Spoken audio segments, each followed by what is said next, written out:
closer. I don't need to tell you that it's over. And I know if I come any closer, this is gonna be too much for us to bear. I don't need to tell you that it's over. You can probably see it in the way I stare. And I know if I come any closer, this is gonna be too much for us to bear. I don't need to tell you that it's over. You can probably see it in the way I stare. And I know if I come any closer, this is gonna be too much for us to bear.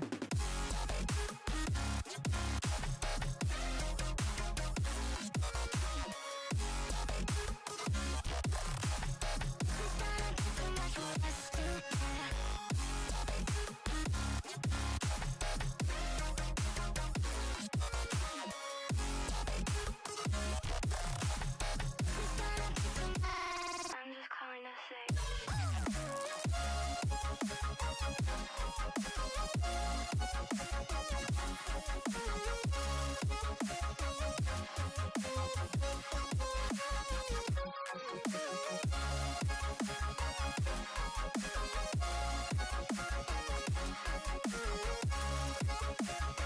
it's gonna be too much for us to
There's so many voices ringing around in my head. Don't wanna lose you, don't wanna fall into this melody composed of everything forsaken. Don't wanna lose you, even if you're gonna drown me in the desert, drown me in the ocean. Give up all direction just for you. If you're a dream, then I don't wanna wake up. Don't wanna lose you, don't wanna. I don't wanna. You know that I go anywhere as long as I'm with you. Oh, oh, oh, oh. Say you love me, say you love me. Say you with me, say you want me. I would give up everything if we could see this through. Oh, oh, oh, oh. Run to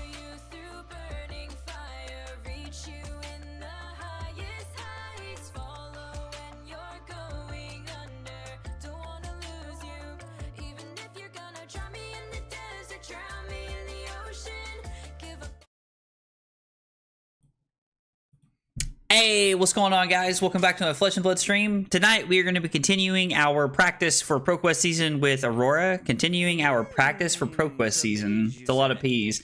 Hey, let's go, Trent, with the 1 bit. You love to see it. Let's go. Thanks, Trent. I appreciate it, brother. Mr. Chips, Caleb, Trent, how is everybody? Glad everybody's here and hanging out with us tonight.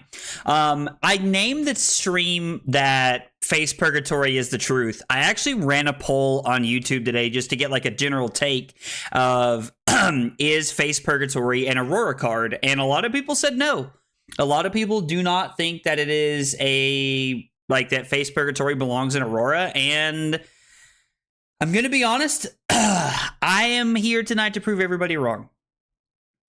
I believe that Face Purgatory and Aurora is the truth. We are playing more non-attack actions in the deck now to try and make everything work. And don't get me wrong, like we're probably warping the deck in some way, but I am convinced that Face Purgatory is good enough to make the cut.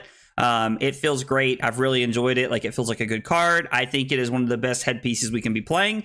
Somebody made the comment that they don't think we need Face Purgatory, that Crown of Providence does everything we need it to. So I don't know. I'm interested though in trying to. I'm interested in trying to play. Trying to play Face Purgatory. I think we can make it work. I think we can make it work. Ben said shirt 9 out of 10. Let's go, Ben. I appreciate it. Trent said trying to throw you off your game. Josh, I'm not late at all, man. I'm here exactly when I'm supposed to be, just like Andolph. Let's go. You got too many instants, big dog. I spoke too soon. Please prove me wrong. Sam said, "Show me, daddy." Dude, I love it. So Sam, I got to watch your interview with Steven the other night, and I really liked it. Like I really liked the video. The idea of the whole like post-event interview at the convention center is really cool. I really like that. I really wish that people would go back to making more videos like that. I really enjoy those, like, you know, off the cuff deck tech style videos are sweet. But I really liked your list, man. We took a lot of things and kind of incorporated them into the deck last night. Kind of the things that you were working on, and now I am working on seeing if Face Purgatory is good enough, and I am fully convinced it is good enough. Definitely for Vincent for recycling. I mean, so we know that Face Purgatory is good enough in Vincent, Viserai, Florian decks like that. Is it good enough in Aurora? Does Aurora fit into that box? And we're going to hope that the answer to that is yes. Hey, what's up, Waves? How are you? I voted yes for the artwork. I mean, hey, man, like, sometimes it's all it takes, right? Face Purgatory is like Scowling Fleshbag. It's a great hat that can win games when used correctly, but people often use it poorly, and then it's just worse than Crown of Providence. Okay, I'm in for that. I think that's a solid take. I mean, so the two deck lists of Aurora in the top 8 of Battle Hardened Sydney were both playing Face Purgatory, and so that's what catches my attention. Now Sam Dando is not playing it in Milwaukee, but I don't know. I'm kind of sold on Face Purgatory, to be honest. Excuse me. Did you see the pictures of Enigma 101 Life from my armory? No, I did not. Thank God. Thank God I did not see that, Dave. That would have made me not happy. But I get it. Crown's just better. I mean, Crown of Providence is one of the best headpieces there is in the game, right? Like I don't think there's any argument for that. I think people can play the deck how they want, and it's super playstyle dependent. Express yourself. I mean, that's fair. Sometimes I think there is definitely a definitive best way to play the deck or not play the deck, but to build certain decks. But I hear what you're saying. I get what you're saying. Completely get it. Can definitely get behind that. High skill ceiling armor is some of my favorite for sure. Also, most Aurora lists I've seen don't run enough non-attack actions for Face Purgatory, but that can obviously be fixed. So looking at the deck here, while we're waiting on an opponent, did I get into a public game? Okay, oh, sorry, I'll have to make another one here. I was set on private games from last night. So I did add Warmongers into the deck. After playing Azalea last night, we played 7 games against Azalea, and I went 3-4. And every game was close, whether we won or lost, without Warmongers. So I'm convinced that adding in Warmongers is going to help a lot. I am still big on Vaporize and Shock. This card feels like an absolute house to me. I think that having Warmongers in the deck adds to your consistency of being able to use it. So we are currently on 3 copies of Sizzle, 3 copies of Burn Up and Shock, and 3 copies of Arc Lightning. Now, that is only 9 non-attack actions in the main 60 that we are running, but we do have the ability to go up to 12. And with 9, I think the consistency, or I'm sorry, yeah, we're not playing Blue Electrifies anymore. So I think it's there for us to have it. So, I don't know. Warmongers doesn't really affect Aurora. No, it doesn't, and that's why it's a good card to have to be able to play.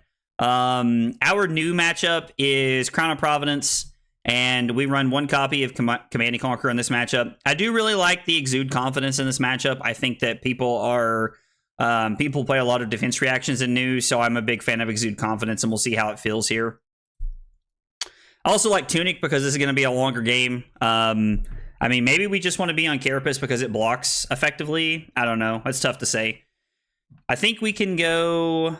Are they running 0 Arcane Barrier against us? Wow, really? Non-attack actions? Interesting. So, I think we want to throw Starfall, play Discharge. No. We don't want to throw Starfall here. We just want to throw the 7 and 1 and then make an Embodiment and then Arsenal to Snatch. I think, yeah, because we're not able to do the 1 Arcane, and we're guaranteeing that we're going to push at least 1 damage through the Arcane here, which is going to be nice when it comes time to try and fight for Channel Lightning Valley.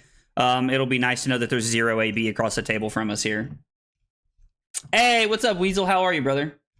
The skill floor is just very high, and I understand why some people don't agree with running it.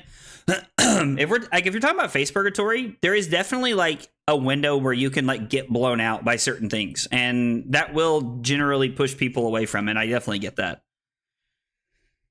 I mean, we're probably just gonna have to let them take cards here out of our deck, unfortunately. They kept the Bonds of Agony and probably a Just a Nick, if I had to guess. Some kind of reaction. We could block with Static Shock and prevent them from taking the Static Shock or the Somersaults out of our deck. Now, there's technically only 2 copies of Somersault. Sam Dando was also only on 2 copies of Somersault, which it's been a very positive change for the deck, in my opinion.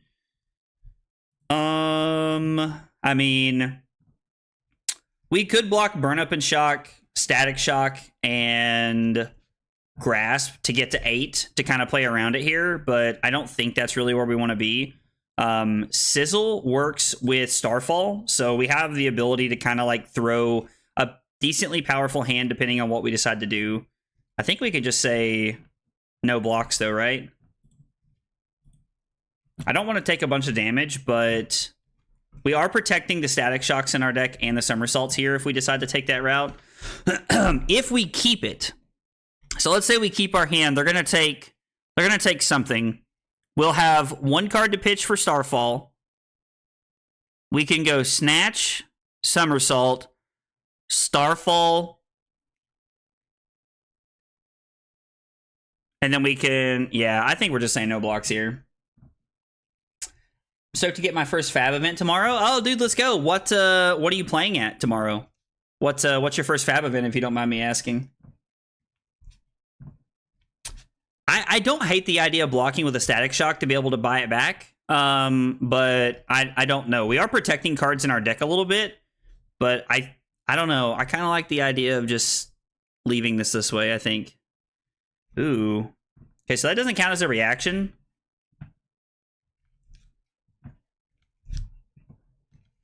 LGS is running a sale on Rosetta boxes this weekend. Oh, nice, dude. I hope that's a good sale. Armory, I think. My buddy's loaning me Vincent deck. Oh, dude, let's go. That's exciting. That's awesome. Are we banishing Somersault here? Or is it worth it to get rid of the Burn Up and Shock? It's probably worth it to get rid of the Burn Up and Shock, right? Force them to make decision points on what they want to take out of the deck that isn't this. So this gets go again, and it gets +1, so now this is going to be 5. The odds of them hitting a blue are extremely unlikely off the top of the deck, because we only have 9 blues in the deck. So, unlikely, but still possible. Yo, Trent with a big hydrate. Let's go. Trent's starting off the night strong. This one's for you, Trent.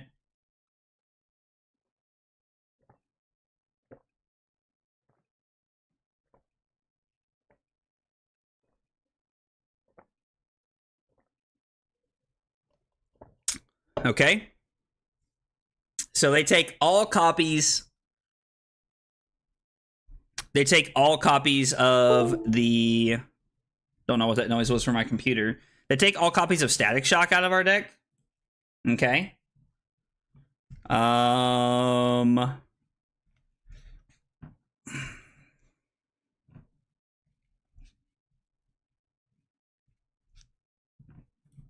think I would rather throw Snatch twice as opposed to throwing the Starfall for 5.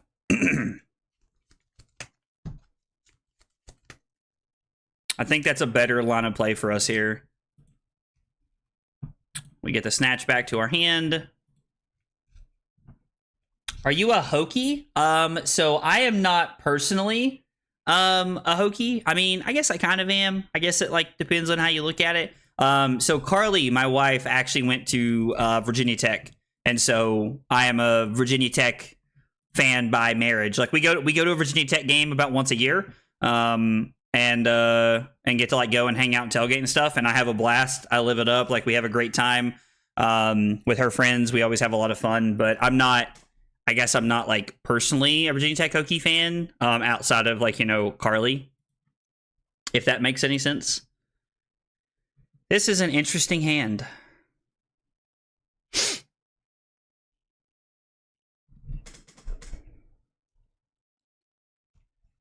So I can activate Grasp, pitching Blink. This is an interesting one. We can activate Grasp, pitching Blink to create a rune chant, and then we're able to go Ravenous Rabble, Lightning Surge, use Tunic to create a Embodiment, Arsenal, the Shockwave. Or I have the ability to go Rabble, Arcanic Shockwave, fuse with the Lightning Surge, Blink, Tunic into Starfall, and we get to Arsenal the Lightning Surge. This would be 4. I'm always going to count this as 4, basically. 4, 5, 9 would be 9 plus an Embodiment, and Arsenal this.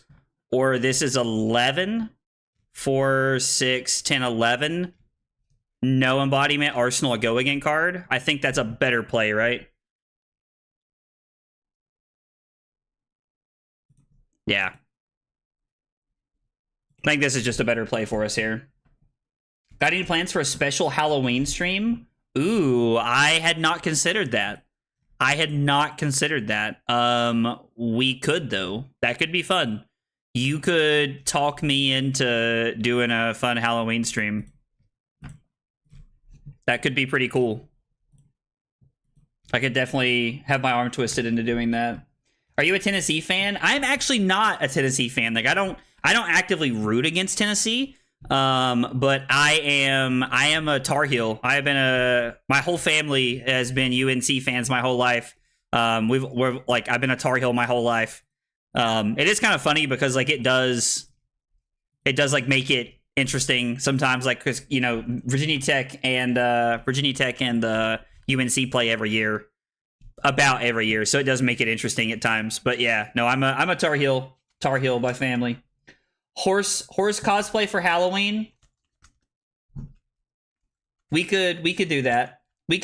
Listen, I'm down to dress up like that. I think that could be fun. I am going to give Lightning Greaves here, although they'll probably push over the top of the Lightning Greaves.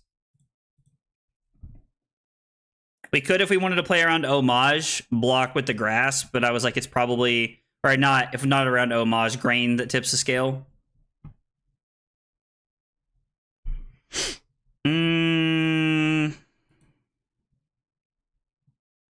Just banishing this, right?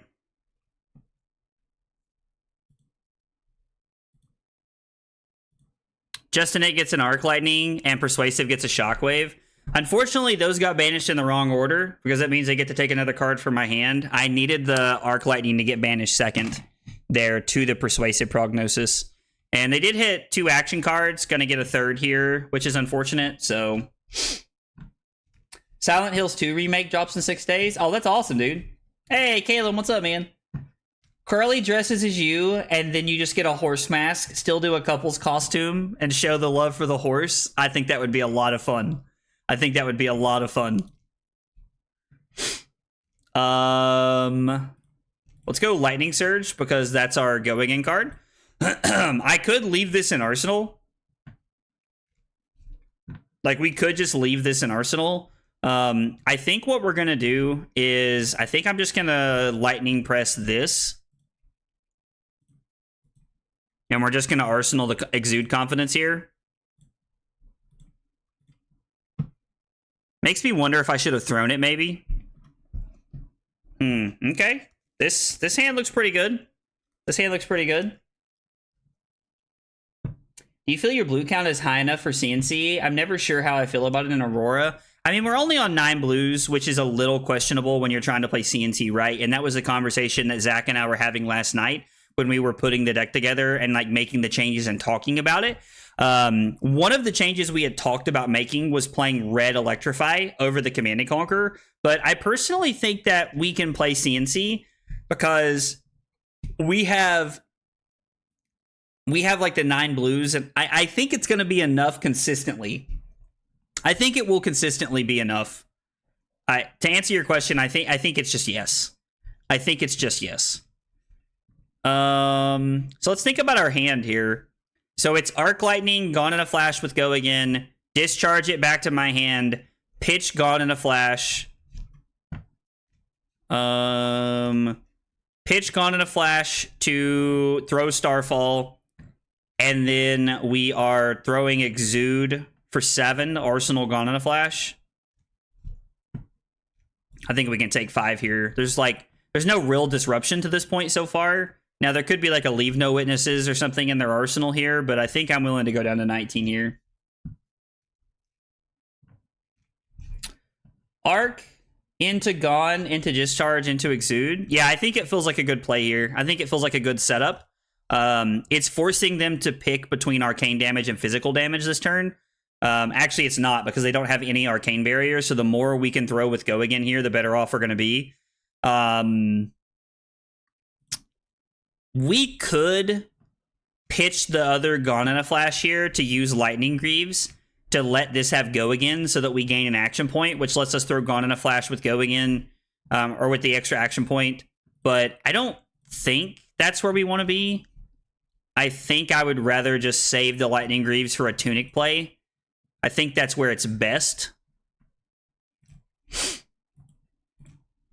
Pitch the Gone in a Flash that they know about here.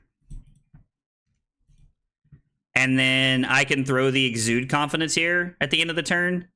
What do they have? What are they hanging on to? They're keeping their entire hand.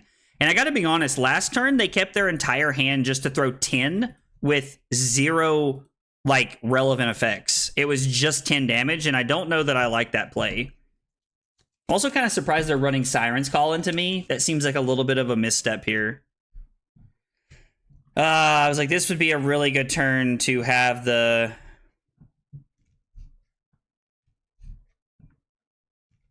They're all over the place here with what they're trying to do this turn.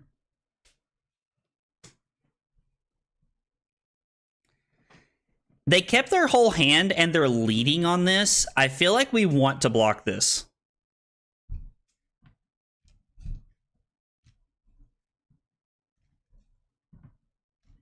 Flittering Charge, Discharge, Lightning or Current Funnel, Lightning Surge, Gone in a Flash.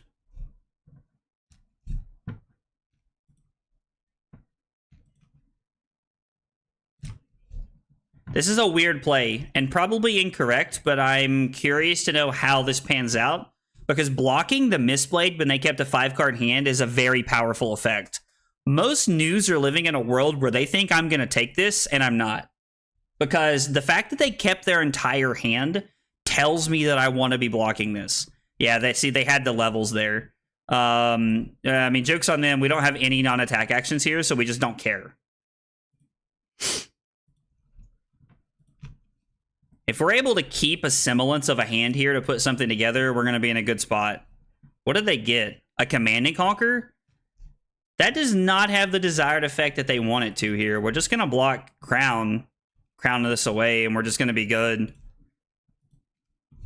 And we draw into CLV. That's so insanely powerful here.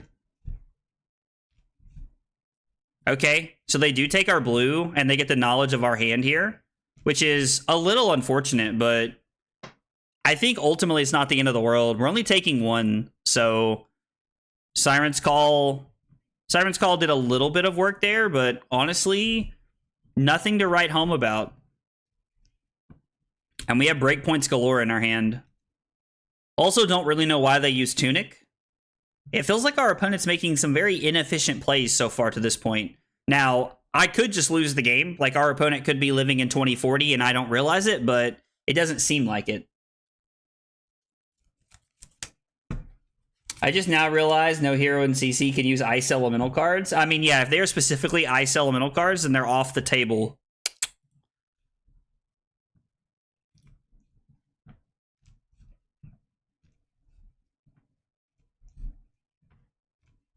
I mean, if they're going to give this to me, I'm going to take it. Like, they knew it was there.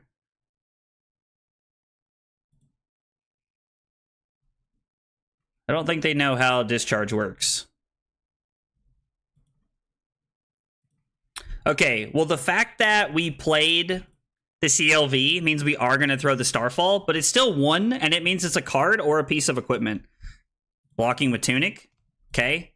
Feels a little preemptive there to be blocking with Tunic, but okay. Discharge Pitch lets us keep the CLV around. And they give us the CLV hit here, huh? I mean, we will Arsenal this. Like, there's no reason not to. And if they have another disruption piece, then it is what it is.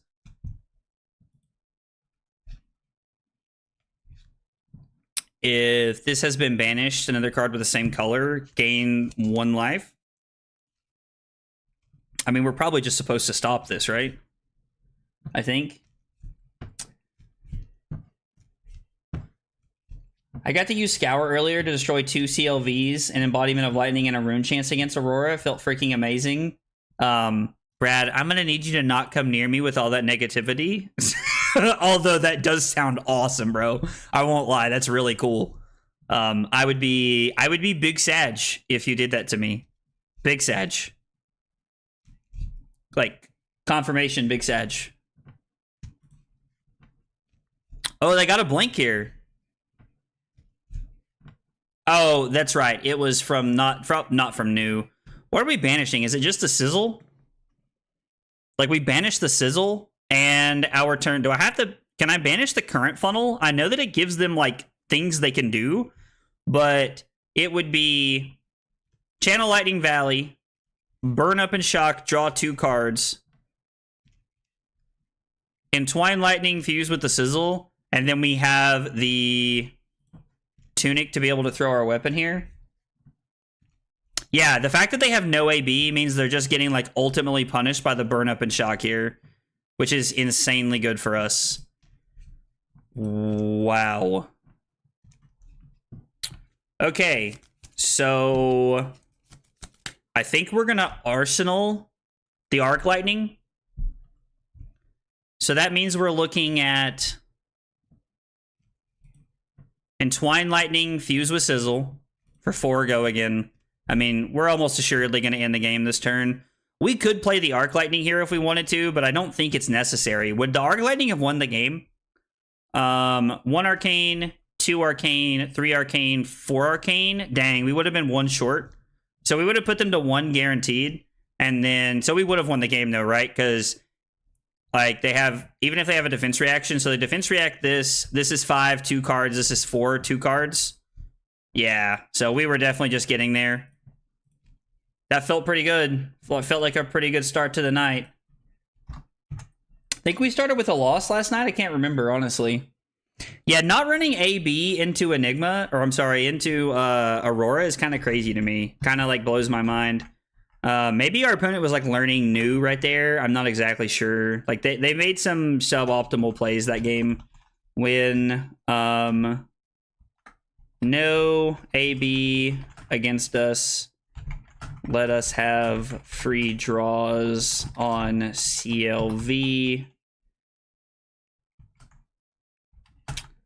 to give us ultimate value.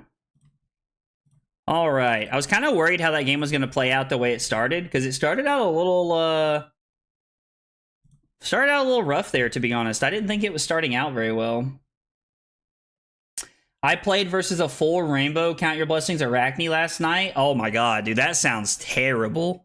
I have heard about people playing stuff like this, though. It is something I've heard. We're gonna go second against KO. This is a matchup I have not got to try yet. So we want Carapace because it blocks. I do want Face Purgatory. I think Face Purgatory could be really good for us here. And there is some consideration to maybe cutting the Command and Conquer and playing a second strike. This is a straight aggro matchup, but I do wonder that it might be a little awkward. Now, those are not aura tokens. They're just tokens. Let's try it with the CNC. We are going second, so we have potential to get a lot of value out of going second with the CNC. Let me go ahead and throw this on my list here. Talishar, KO, and we are going second. I'm back to, for anybody who missed it last night, I am back to keeping my spreadsheet. Back to trying to keep up with everything as much as I can for proper testing. Scour has become my favorite Stormstrider's target. Somebody did get a CLV and an embodiment of lightning against me earlier, and it was very good. I have to say, I was very impressed at how good it was. It was better than I thought it was going to be. So I will say that for sure, Brad. Uh-oh, what's disconnected? I don't know what's going on with Kick lately. Kick's having a hard time like keeping up with the chat and stuff like that for some reason. I don't know why. It's very weird. Yeah, I don't know. Makes 2 might tokens. If they pass, it's just claw. Is it better to block with burn up and shock, or is it better to block with E-strike here? Probably burn up and shock, right? Yeah, we're gonna have the value of Sigil of Lightning next turn. Yeah, we're gonna have the value of Sigil of Lightning, so I don't think there's really like a reason to give up the E-strike here. Runner, and Command and Conquer to start the game. Okay. Curious to know what they're arsenaling, to be honest.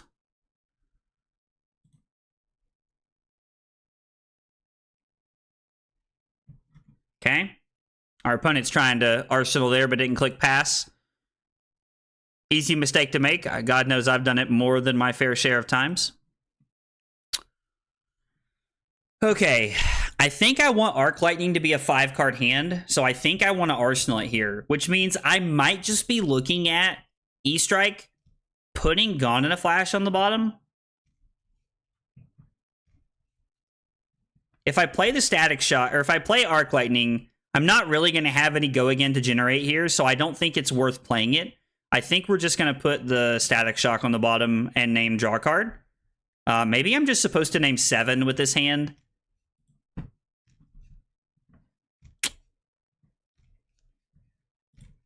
They're probably winning that clash.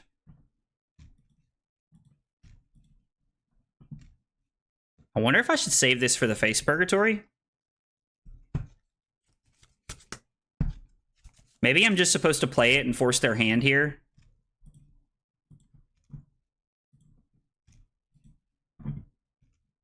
Because this now threatens to have an on-hit effect of 4 extra arcane damage. All right, they're down to 29, which I can't say I agree with, but, you know, it is what it is. Okay, so this is 8.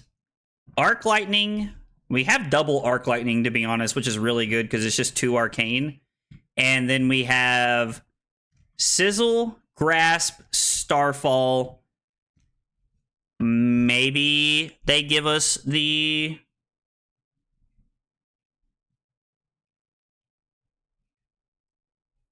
I think we're just taking 8 here, to be honest. I don't think there's a reason for us to block.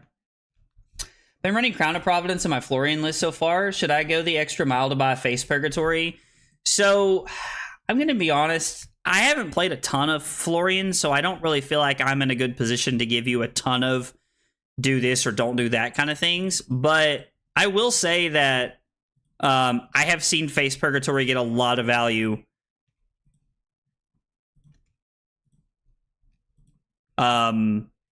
being played inside of Florian. Like, it seems like a deck that can turn it on pretty easily because of the way you're actually able to block and set up. Because you do play a lot of non-attack actions. I also changed my mind. I like throwing the Flittering Charge better here. If they want to flesh bag this, deal. Hey, what's up, James? How are you? Hey, Drew, what's up, man? Drew, we love you too, brother. I'll be looking for some KO versus Aurora games within the next week or so. Well, Brad, I'm here for testing, man. I need the games. I need the games. So normally I would be a big fan of arsenaling, but this is worth 2 additional points. We should have played the Sizzle before we did that and took that off the table, right? That would have just been better. Yeah, that would have just been way better. That was just a mistake on my part. We did get to put our opponent down to 11 right here, which is really solid. And we have this. I mean, feels pretty good to me. We don't have a non-attack action to block with here, but we still have a pretty decent hand, honestly. Are you running Aurora at ProQuest season? There's a 99% chance that's what I'm running for ProQuest season, to be honest. Victor's still on the table, but I gotta be honest, Victor just doesn't feel like it right now. It makes my heart sad to say that, but yeah, Purgatory seems very good. Has a good home in Florian. Aurora, trying her out or looking at more consistent play with her. So Simper, I am definitely like trying out like some different options here. With like what I want to be doing. In the Aurora deck. But we're mostly just testing some different builds to see how it feels tonight, is what we're up to, man. So we have a couple of options here. I'm going to tell my opponent that we're thinking, because this is probably going to be like a 20 or 25 point turn, right? So we have a couple of options. We can, if we take this, we fall down to 17, and that means they have one more attack coming after this at minimum. I can go Discharge, E-Strike, draw a card, block with the Sigil of Suffering this turn, which is probably just correct. And then draw a new card into Arsenal. And if we draw a weird blue we don't want, we can always just activate Aurora. Or I could go for 10 and then Arsenal the Sigil of Suffering. But I think we're just going to use the Sigil this turn. I don't see a reason not to. Is kind of where I'm at right now.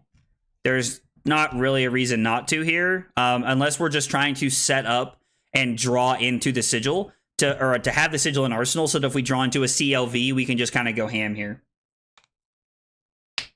Creepers looks pretty good. I haven't tried Creepers. Ooh, that is insanely bad for us. That is insanely bad for us. Really don't want to have to block with the E-Strike here, but we may have to. They get a Pulping. Okay. I mean, are we just blocking 5? No, we should save this in case there's like a weakest link, right? We should just take this 8 here. It's unfortunate to have to fall down this far, but man, like with the Pulping, they should definitely throw Claw at us and then throw Pulping if that's how they want to end their turn. Guess it also depends on like the resource curve of their hand here. I mean, I agree that being able to Creepers in the burn up is insanely good. I can't even stop this. I literally can't even block this. So I guess that's a reason to hold the defense reaction, because we could block 7 here and stop this and stay at 18, but instead we're going to fall to 10.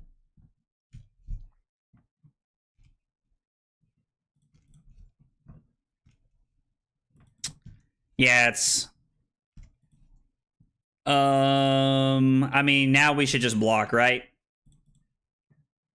And if they have Roughshod, they have Roughshod. I mean, damn. 10, 18, 26, 31. It's a 38-point turn. Not much I can do about that. Not much I can do about that. I mean, it's almost our entire life total here in one turn, which is unfortunate. And we're not even going to be able to press back lethal, which means we are going to be in an awkward spot. So we're going to go draw a card here. Yeah, it was 10 and 8 is 18. And then,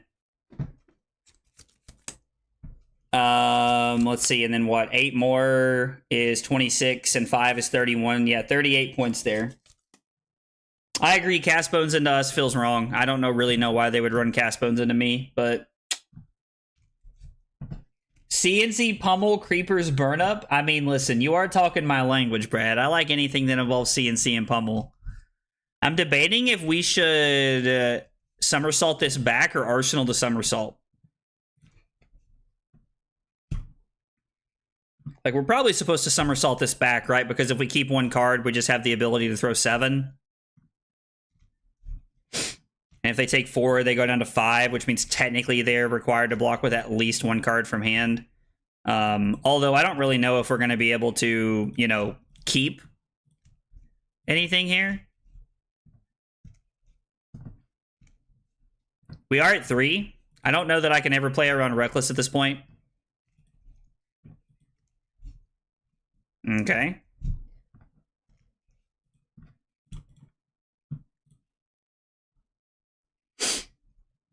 This is for 5.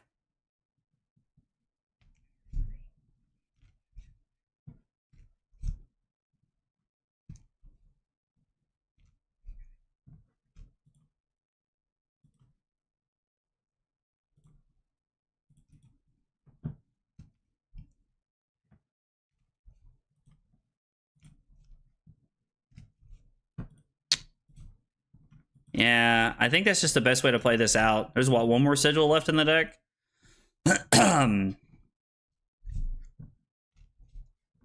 So I can play Sizzle. Actually, I guess I should lead on 5 go again, right? Putting the Snatch on the bottom. It's just the best thing we can do here.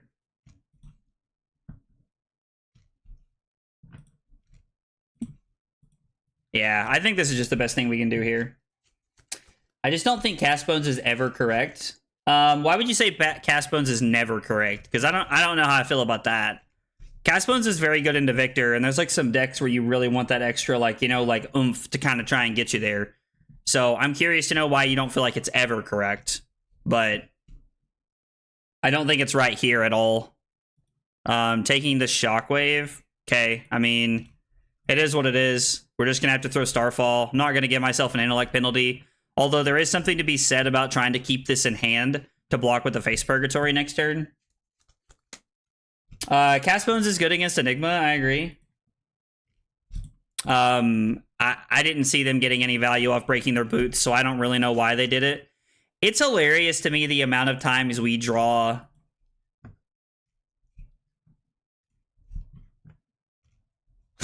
we draw no attack hands when there's 34 in the deck.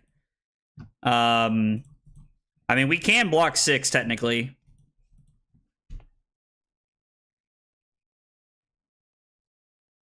But after this, we're literally just dead to claw if they throw it at us.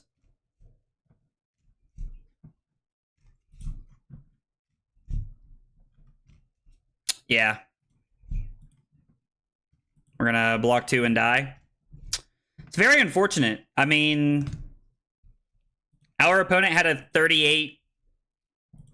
Yeah, we took 29 of their 38 on turn 3. So I don't know. Like, just I don't think you're really gonna win games when your opponent throws almost your entire life total at you on turn 3.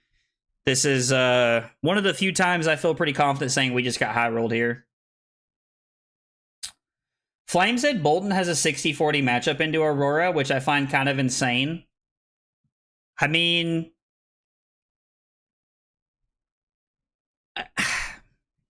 I've played very little Bolton.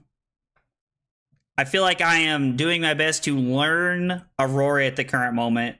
So I don't know that like I can say that that's wrong, but like that feels wrong to me just off the cuff. I don't know, like that just doesn't seem right to me thinking about it. 38 damage on turn 3 put us too far behind. So let's see. This one we got Talishar. We are playing against Enigma, and we are going second. All right, let's see what we can do this time. It's definitely personal, though. I see times where it's good, just not for me. I mean, I don't know. Like, I guess I've just not played enough KO to say one way or another, but it feels like that's just a card you would want to have at all times, I would think. Maybe this is a Sigil matchup. Like, maybe we want... Like, I just assume that you want Cast Bones in the deck. I don't know what we add this in for. I also think that, like, we're playing to a little bit of lack of consistency here if we make this play. So we're just going to go ahead and leave the 60 in the way it is, the way I have it set up, and run it this way. Sometimes the opponent draws the absolute stuff. I mean, yeah, them drawing 38 points on turn 3 was tough. It was, like, still a close-ish game. It wasn't really, but it was kind of. So, I mean, we'll take it, you know? It is what it is. Can only do what we can do. Oh, that's bad for us. I mean, we're just throwing this, right? Like, there's no reason not to put this into play. Does stop... It does, unless we draw another blue, does stop us from activating Grasp next turn, but I think it's okay. Sigil pops. We get an embodiment of lightning. I'm just gonna try and use this real early here. Like, I think we could try to Arsenal the Lightning Surge this turn. They are gonna take the 1 arcane. We're gonna go no fuse here. Since we have the embodiment, we don't need to fuse. We're just giving them more information than they need. Been off it for a little bit, and I've never missed it. Okay, fair enough, man. Defense reaction inbound. That math do be mathing.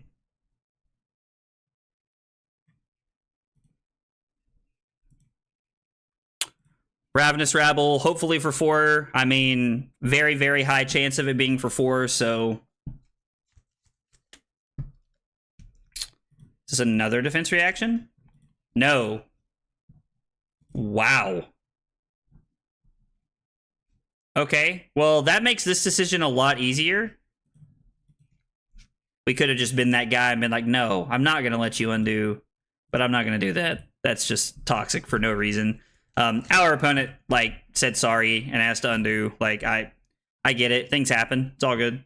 So now our decision's a little tougher because I would like to force their hand and try to get value out of the burn up and shock. But this is also a great Arsenal target early on in the game here that we have. So I don't know. This is a tough decision.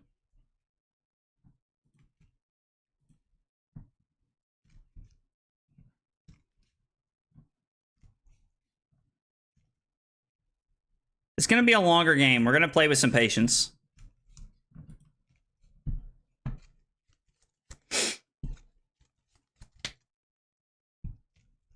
We're going to play with some patience, even if I don't know if it's correct. Is included in fatigue matchups, but keep it in the sideboard in races. I mean, I was very surprised they were running it against us last game, right? Like, that just seemed objectively wrong.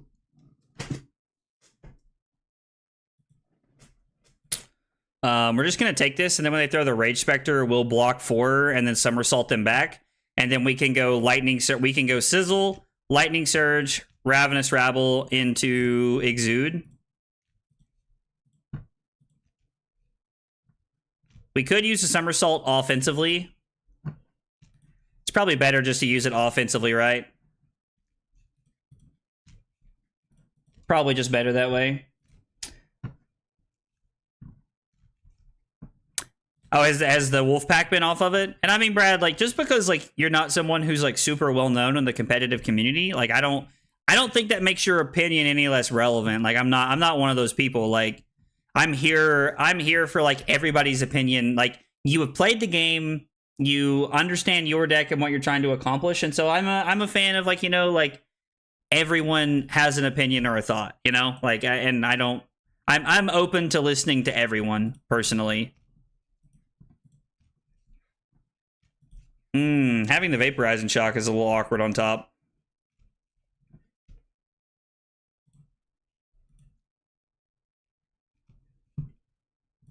We're gonna put the rabble back in our hand. I'm actually gonna arsenal it and set up for next turn. We're gonna throw Exude Confidence here and see what they do, and then we're gonna arsenal the rabble. Always just played the value game like usual.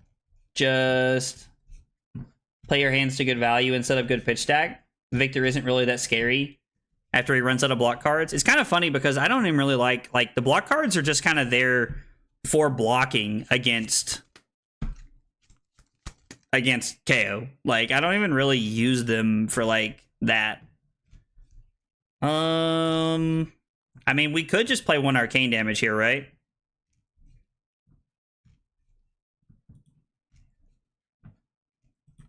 I know it's like just kind of like weird to ping them when they have it up, but we could also crown this away. I don't know that I like that.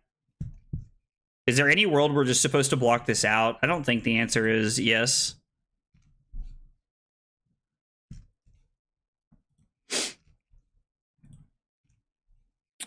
I mean, yeah, we're just gonna play the shock because they already, like, they don't have anything in play.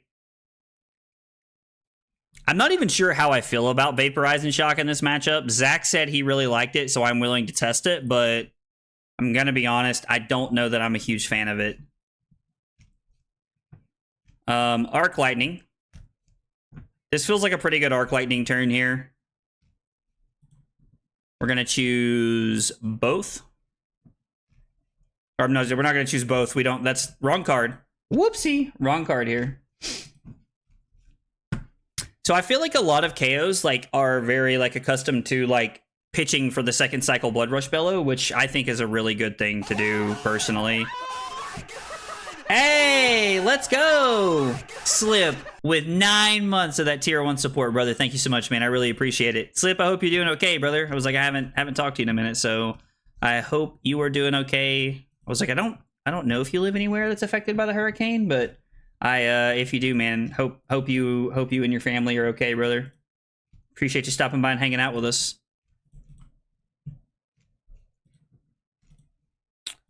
Arc Lightning deals an arcane. We use Tunic, Starfall. We played the Arc Lightning, so this is 2 go again. I love that they can't use defense reactions to any of the combat chain because of Exude Confidence. It feels really good. Works of Pain. I felt that, dude. Wow, they took the snatch, really. Surprised face. Baffled to see that.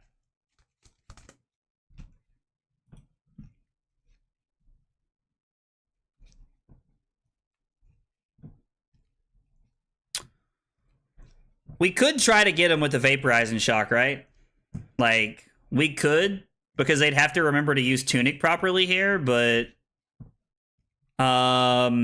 Flittering Charge, play Channel Lightning Valley, E-Strike go again with the Vaporize, and then play the Arcanic Shockwave, but that doesn't leave us pitching anything, which is a little awkward. I mean, we're taking 4 here regardless, I think. Hey, what's up, Callier? Definitely, we're room blading it up, man. We are room blading it up, brother. And we're just supposed to play it here, right? We ping him and kill this. Like, I don't know what they're using the Tunic counter for, but I'm kind of curious to know, because we get to just, like, literally kill the Waxing Spectre.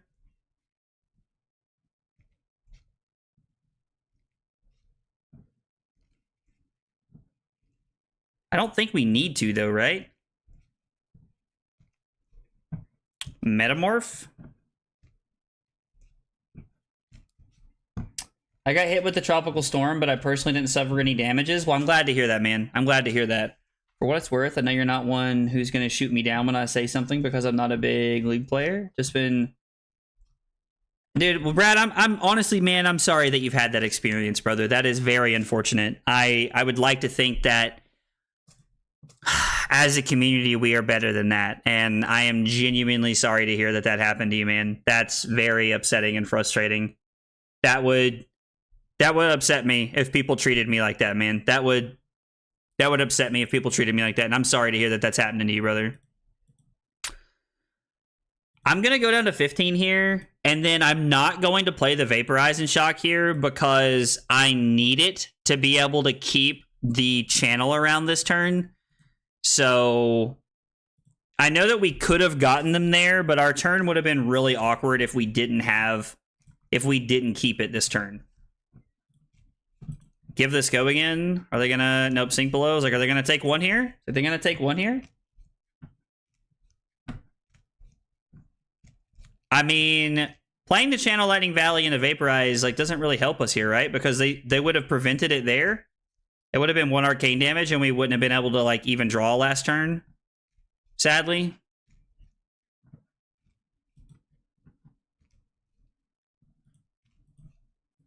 I wish that would have been the case, but unfortunately, that's just not where it was at there, right, Dave? I'm out. Debate about the start. All right, Caleb. Thanks for hanging out, man. Hope you have a good night, brother.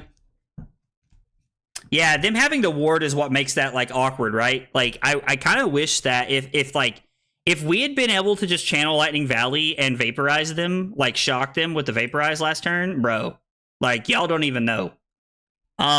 7 is harder to block, and we have a better chance of getting their aura off of the board, and I think I'm willing to do that to make their hand a little bit more weird.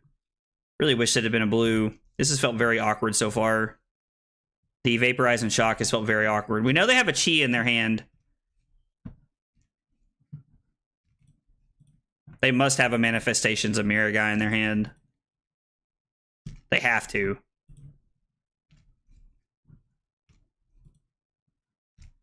No. Alright, so what are we looking at here? We have Sizzle, Gone in a Flash, blink it back to our hand, pitch the Flittering Charge to Starfall, and then actually it would be Sizzle. No, it'd be Gone in a Flash, blink it back to our hand. If Tunic was up, we could make a play with Greaves here. I think we're taking 4 this turn. I don't know. Went right over. Was it near the east side of the wall, so no major damage? Well, I'm glad to hear that, Callier. I'm glad to hear that there was no major damage for you, brother. I mean, I'm thinking we're blocking just for value here, right? Like, we need to keep our life total up a little bit because, like, it is a...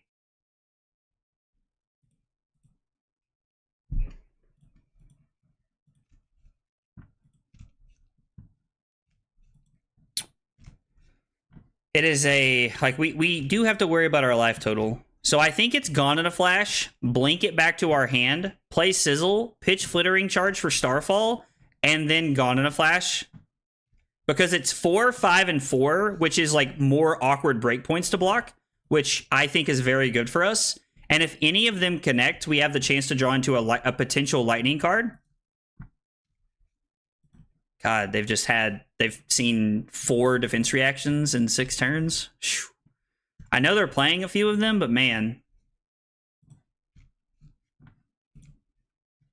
We are going to return this to our hand. That gives us an action point back. We play the Sizzle. We come in for 5 with the Flittering Charge. I mean, I guess we're probably supposed to, like, throw the Flittering Charge. Keeping the Gone in a Flash in our deck is technically just better, I suppose. So this has... They can make a Spectral Shield here and take nothing, but they lose a Spectre in the Coalescence. And then Gone in a Flash is for 4.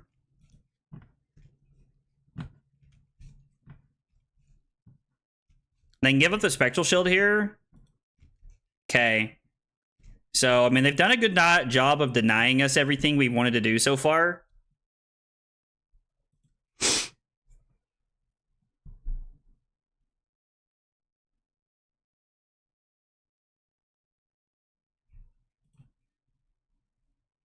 let's reveal the discharge.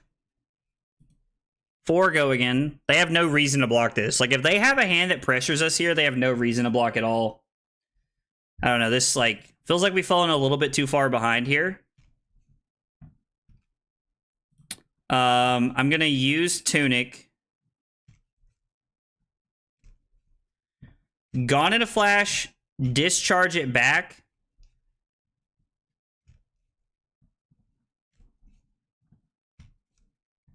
Off the Lightning Greaves.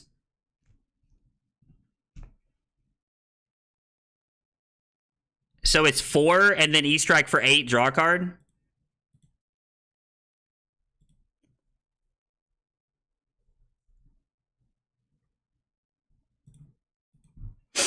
I was originally going to use it to throw the Starfall, but it's actually just 2 less points this turn. We are going to return this to our hand. And then our next thing with cost 1 or less gets +3.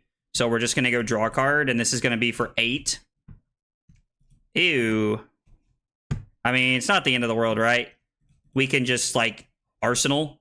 We can Arsenal this and crown it away. We could make an embodiment here, but I would rather have the crown at this point, I think. So this is going to be for what? 4? I mean, we have a decent hand.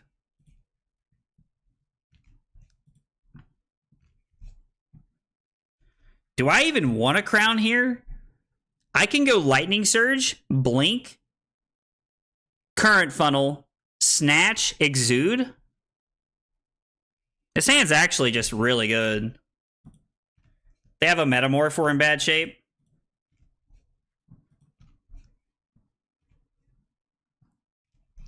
Damn, that sucks.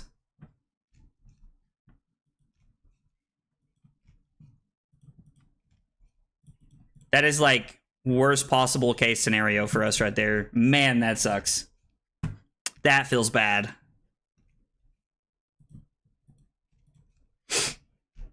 I mean, we do get to have a heck of a turn here, though. This says it's the last action card, right? Yeah. I think we're taking every card here. I think we went to 1 to take every card.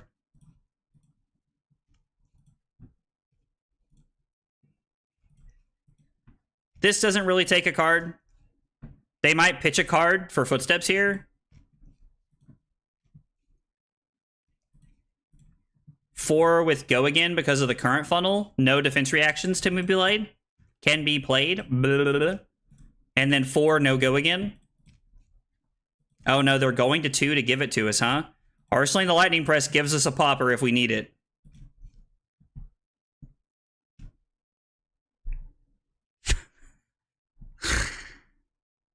Damn. Fuck, that feels so bad. Yep. I mean, nothing we can do. We needed to be able to block, and we drew 3 instants. We just had too many awkward hands early, and we weren't able to apply pressure. Damn, that feels good. Would have gone with the Snatch with Go Again. Threatens the hand. So that was why I wanted to throw the Exude with Go Again. Is because I wanted them to have a defense reaction that we could stick, but I guess throwing the Snatch, like, does force them to make that decision earlier on, and since they had a no block, it makes it weird. Man, just like 4 instants in a row feels so bad. Swear to God, dude. Like, we've not even made it to ProQuest season, and let me tell you guys, when I tell you I'm so sick of this Runeblade horse shit, dude, like, I know that, like, we're an aggro deck and we don't want to be blocking, but, like, the fundamentals of the game say you freaking have to block. And, like, that's just so unfortunate, dude. God, that sucks. Oh, well. It is what it is.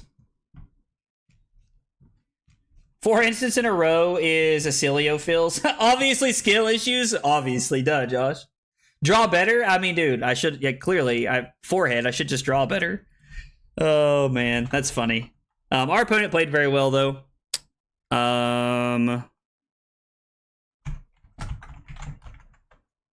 4 instant hand killed us at the end when we were at 1.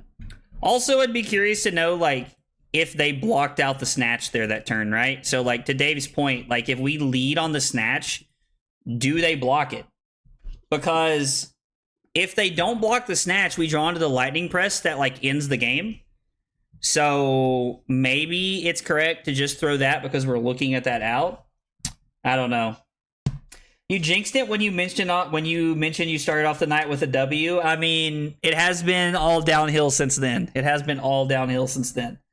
right, we're going to take a small break. I got to use the bathroom. I'm going to get some more water. And when I come back, we got more Aurora practice. Thanks for hanging out tonight, guys. Hey, let's go. Before I leave, Ben, let's go. With 13 months of big support. You'll love to see it. Now the 2 warm-up matches are out of the way. Thanks, Ben. I appreciate it, man. All right, thanks for hanging out, guys. I'll be right back. All direction just for you. If you're a dream, then I don't wanna wake up. Don't wanna lose you. Don't wanna. I don't wanna. You know that I go anywhere as long as I'm with you. Oh, oh, oh, oh. Say you love me, say you love me. Say you with me, say you want me. I would give up everything if we could see this through. Oh, oh, oh, oh. You keep me holding on for promises of better days. Carry your burden with you no matter how much it weighs. Even when my heart aches, even when the ground shakes, no matter how long it takes, you know I'd fall down to the bottom of a bottle without you. Oh, I don't wanna. I follow you. That I'll go anywhere as long as I'm with you. Oh, oh, oh, oh. Say you love me, say you love me. Say you with me, say you want me. I would give up everything if we could see this through. Oh, oh, oh, oh. Drown me in the ocean. There's so many voices ringing around in my head.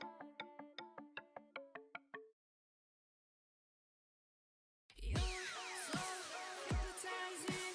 Could you be the devil? Could you be an angel? Your touch magnetizing. Feels like I am floating. Okay, short break, and we are back. Some games you just don't have control over anything. I mean, yeah, like, I get that. It's just a real feels bad, right? Like our 2 losses tonight were the fact that, like, KO had a 38-point turn on turn 3, and then we just lost that really close game against Enigma. And I mean, I don't know. It just feels bad. To be honest, like, I hate that. It's turned out that way so far. I'm wondering if Second Strike would be better. And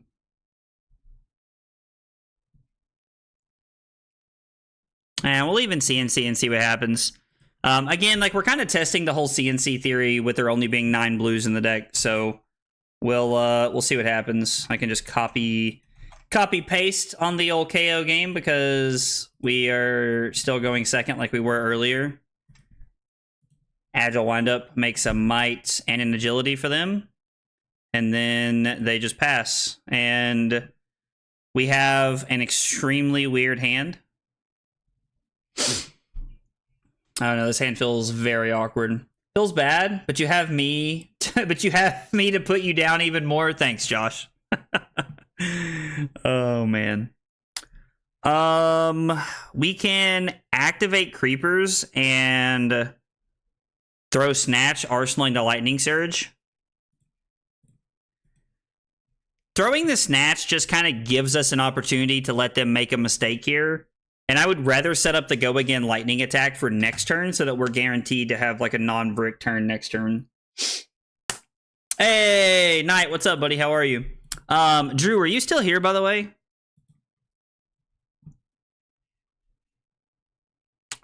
Yeah, we should just still Arsenal the Lightning Surge. We set it up that way on purpose.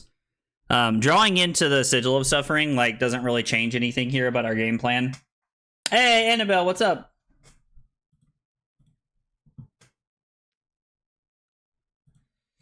Arsenal the Lightning Surge. Blood Rush Bellow. Okay. Off the agility token here to start the game off. No non-attack action, unfortunately. I was going to ask, have you heard, are they still doing the ProQuest on Sunday, Drew? Are they still doing it on Sunday? Oh, do you really have a Cold Foil Lightning Greaves? That's cool, dude. I think we're just supposed to take this, right? Because our hand is Lightning Surge, Entwine Light. Well, it's Entwine Lightning Fuse, Lightning Surge, Starfall, activate Aurora, and we can block with the Sigil this turn if we need to. So we should just take 8 here, I think. You're selling them. When you say as far as you know, have you talked to someone there that can confirm that? And I just ask, I'm not trying to be redundant. I'm just trying to make sure because it looks like 81 and 77 are actually not that bad on my way into Charlotte from Tennessee. I wouldn't be coming through Asheville. I'd be coming through Virginia. And so I'm just curious to find out if that's the case, like I think it is.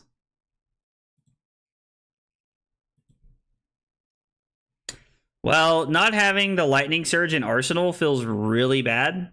That was a abysmal way to end the turn for us. Oh, man.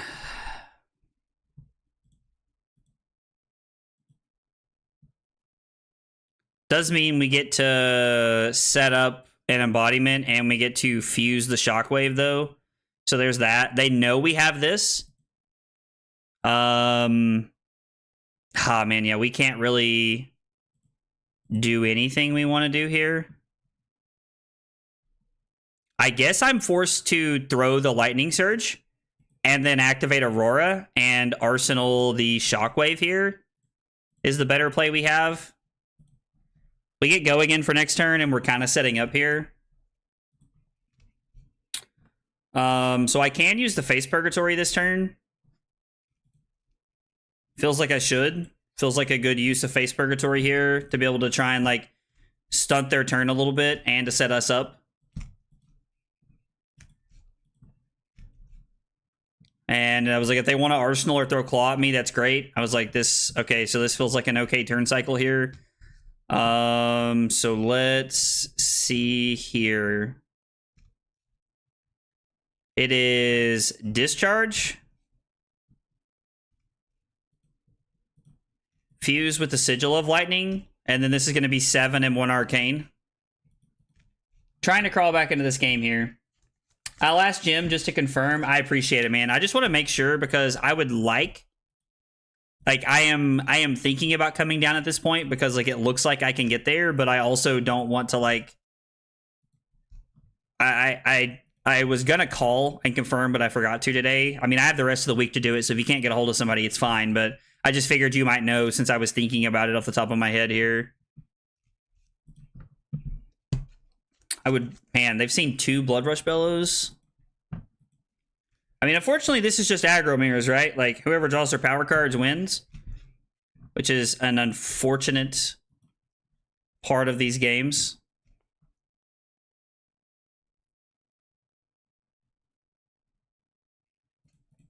We're going to say no blocks in case they throw a pulping at us here.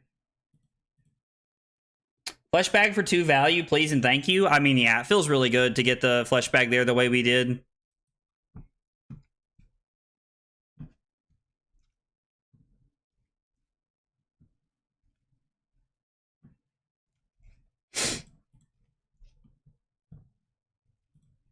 I think we're just going to play it in case they want to end their turn on a send packing.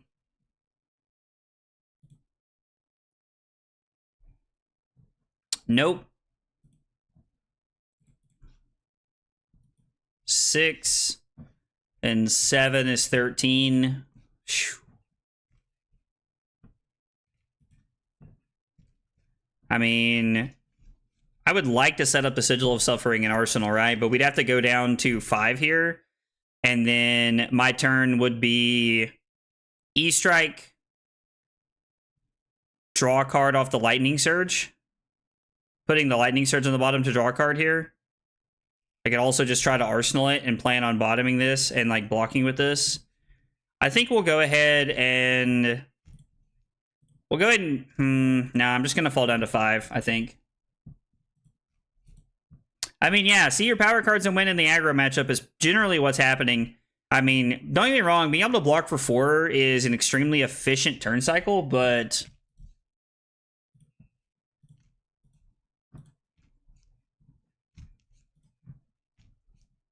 Yikes.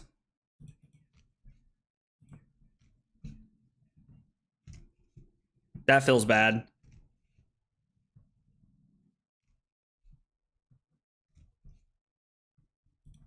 I mean, I guess it's just Sizzle and then throw Starfall for 5.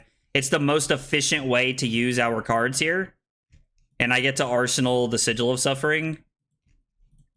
It's the most efficient use of our cards. I guess I could have... Why are we drawing 3 instants in every hand? Like, why is this happening so much tonight? We're only on 9. If you don't count the blinks. No, I'm sorry, 12. Still flash out with the Sigil. Yeah, I mean, like, if we, like we've played 5 turns and not seen a Channel Lightning Valley, and it's just unfortunate. It's very unfortunate. There's not really much we can do about it, to be honest. I'm going to say no blocks here. I assume this is go again. I'm going to play the Sigil to put them down to 8.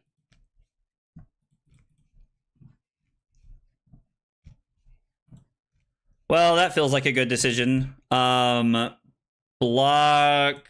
5, take 1, go to 4, somersault this back. We're definitely going to have to somersault this back.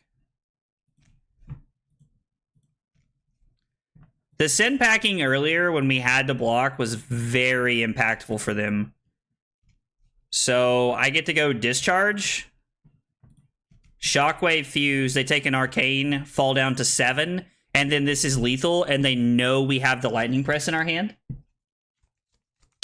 I'll have to look. I thought it was 12 if you don't count the blinks, but maybe it is 14. Lightning Press, Discharge, CLV, Blink is 12, and then the 2 copies of Discharge. I mean, we might as well just do it, right?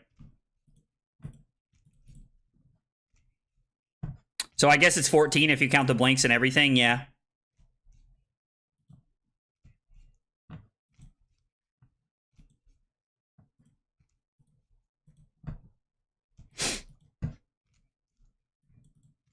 Take 1, fall down to 3.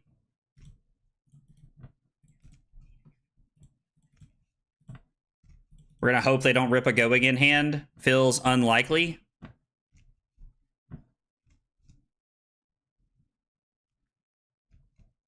I don't think there's a way for us to win the game here.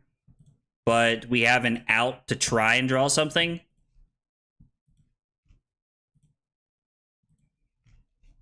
Yeah. It's like I don't think there's anything we can do here. We have to hope they miss, but we had to take a chance there. There was nothing else we could do. I mean, so we've played 2 KO matchups tonight. The first one, our opponent did 38 to us on turn 3, and then right there, our opponent drew 2 Blood Rushes in the first 5 turns of the game, and we drew a Channel Lightning Valley the turn we were going to die. I mean, I don't really, like, anytime I'm playing against a KO, and we're both, even if, like, if I draw the same number of Channel Lightning Valleys as they draw Blood Rushes, I win those games, and that has been my experience so far. I'm not saying that that's definitively how the matchup plays out, but we're 1-3 right now. The game against Enigma was just like unfortunate. But I mean the KO games, like we're just kind of like our opponent's drawing their cards and we're not. So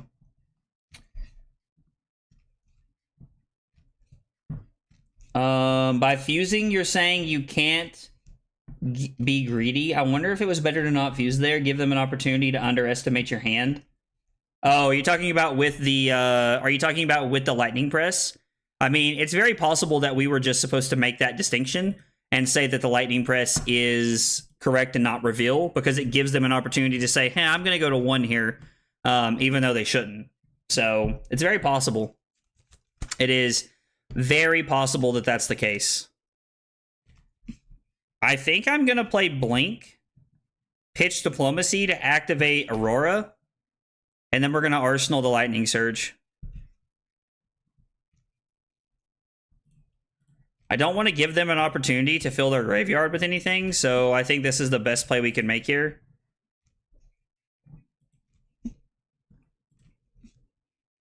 Using that to gain a life on turn 0 is interesting. Didn't see that coming, I will say that. I finally got to shot kill someone because they were out of pitch and spell void. Oh, dude, let's go. Solace, that's awesome, man. Hey, what's up, Annabelle? If you want to play a game after this, I'm definitely down for sure. We're just taking 5 here, right? Like, there's no reason to... Because our hand is currently play... Burn Up and Shock. Play Arc Lightning. No, it's Burn Up and Shock into Snatch. Actually, it's Burn Up and Shock, Starfall, Snatch, Lightning Surge, activate this, Arsenal the Arc Lightning. Yeah, we'll save equipment for something else here. They should always play around that there.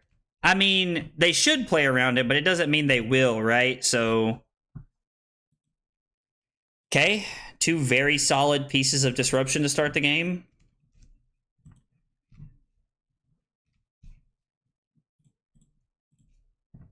Feels bad, but I think we have to go this route. Yeah, it feels bad to give up cards like that, but I think it's just where we have to be.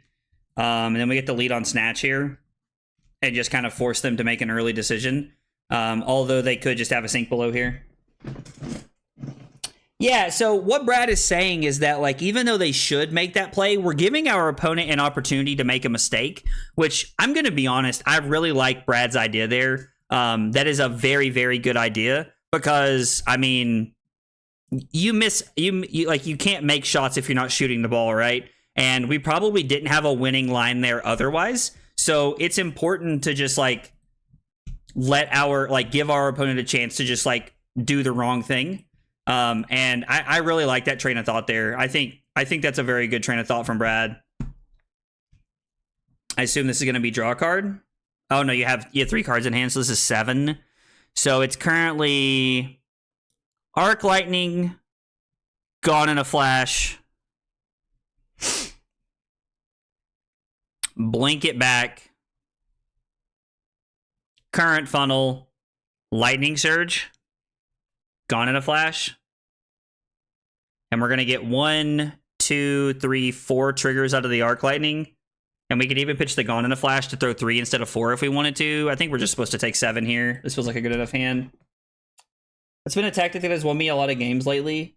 Yeah, so, I mean, that's something that, like, you should always be aiming for, in my opinion. And, like, sometimes when I'm streaming, like, it's kind of funny because, like, I've noticed recently over the last, like, 2 months, like, the win percentage that I have when I'm not streaming is significantly higher as opposed to when I am streaming. And I don't know if it's because I'm playing against better people when I'm streaming. People are, like, looking out to play against me and, like, they want to, like, you know, play against me and, like, kind of, like, test the waters a little bit.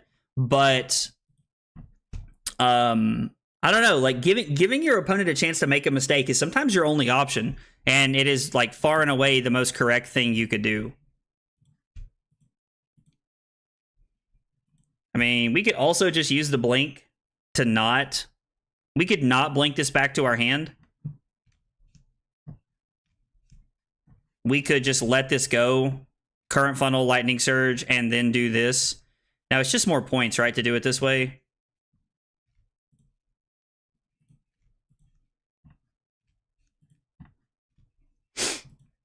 Like, it's actively just more points to set this up. And then it's Current Funnel for 2 go again because we played a lightning action last turn. Or the last card. Florian, New, or Verdance. I'm good against any of those. Whatever you would rather play. To be honest, I feel comfortable with any of those. How does current funnel read? And the next action card you play this turn gets go again. So I could throw Gone in a Flash for 4 go again and Arsenal the Lightning Surge. I actually think that's a little bit of a better line here, right? Because we're getting value out of the Lightning Surge having go again next turn. We could also just throw the Starfall to maximize our Arc Lightning damage as opposed to setting up a 0 for 4 next turn. I mean, it's still early on in the game, and the fact that our opponent has all 5 cards that they started the turn with is pretty scary. GG Man was me on KO, big fan. Hey, Raphael, man, I enjoyed the game, brother. You having 2 Blood Rushes spelled disaster for me early on in the game there. But you played well, man. You played well. It was a good game. I enjoyed it. Yeah, I don't know. I kind of want to get the Arc Lightning value here. Like, we're giving ourselves a chance to, like, not to draw, like, a dud hand here, which is a little awkward. But I think since we have Crown to, like, potentially bail us out this early on in the game, we're supposed to, like, just push as much damage as we can here through the Arc Lightning Arcane.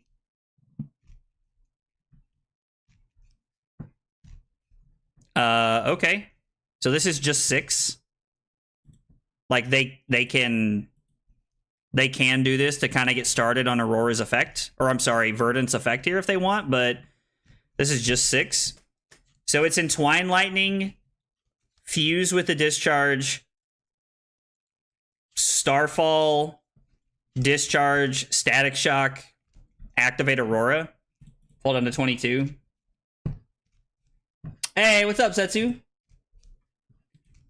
I'm not feeling any deck at the moment. I mean, if you're not feeling any deck at the moment, we don't have to play. And it'd be like, it's fine. Or if you want, so I will tell you this, I have the least amount of practice against Florian. So Florian would probably be the best one for me to play against. But if you don't want to play that, then that's fine. Like, I'm good either way. I promise you, like, my feelings are not hurt no matter what you decide to play against me.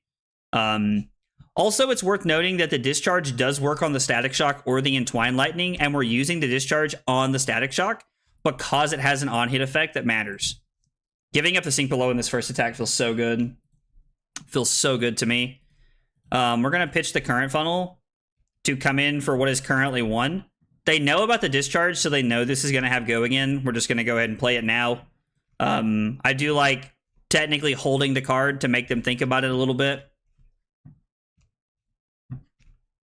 This is 7 on hit, 1 arcane, which is relevant because if they want to throw something at me, they have to take quite a bit of damage here.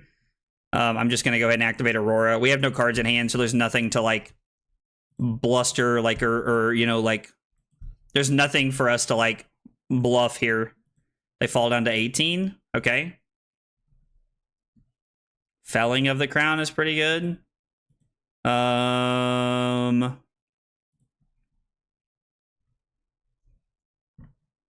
It's a pretty awkward hand, to be honest.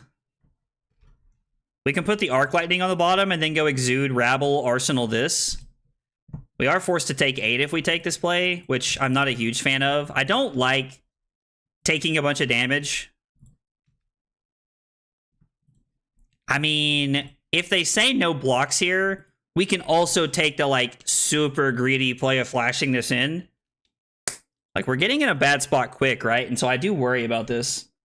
We'll play the Greasy Emo, LOL. I'm playing KO with No Feeling as well. I'm on the Dio waiting room. I mean, Dio's going to be really good, Raphael. Going to be really good, man. If I were a better Florian, I'd jam some games. Still a work in progress. I get it. I completely get it. I think we're going to take the greedy line here. I think we're going to go for it. And it did pan out for us. So, pitch Lightning Surge to throw the Starfall, Arsenal the Rabble. We don't have any... Well, we have played Lightning cards this turn, so I guess we could still throw the Rabble after this if we wanted to. Ripping into the Lightning Surge was pure luck, but I think we're so far behind at this point, we need to try and push tempo here.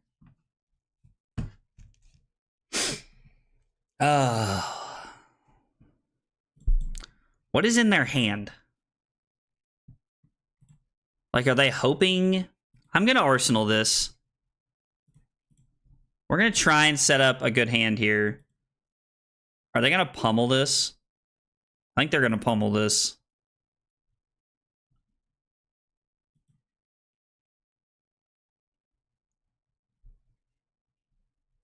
No, they're not going to pummel this. They want to arsenal something.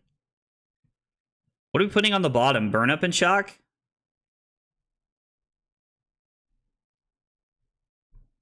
That feels wrong, right? We're supposed to put Gone on a Flash on the bottom?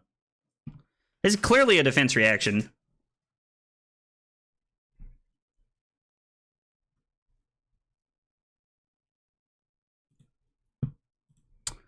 We're going to go to 6, even though I think it's very greedy to go to 6.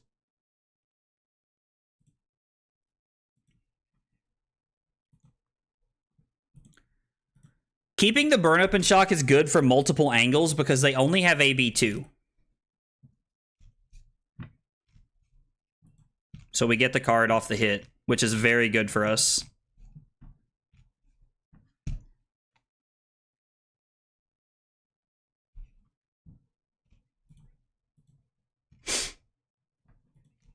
Okay. It's been an interesting game. Charlotte is good. I have confirmed. Oh, dude, thank you, Joe. I appreciate it. Love new, but this meta, she feels so bad. She doesn't block like Azuri, and I don't like Aurora, who has actual on hits. Enigma sucks. I don't know if Enigma sucks. I mean, I think Enigma is like pretty good, right? Like Enigma's got some decent play going on for her right now, right? They do not know about the lightning press.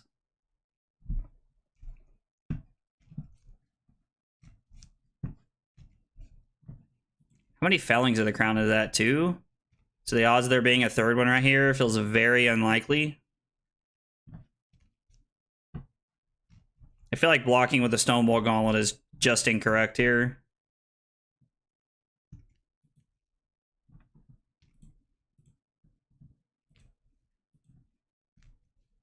Just feels incorrect. I mean, that's fine. Is there any world where I'm supposed to Arsenal this? No, because we want the burn up and shock trigger, right? Oh, in terms of new matchups, I got you. I'm following now. I'm following. That makes more sense. That makes more sense to me. That's fair. I think that's a very accurate statement.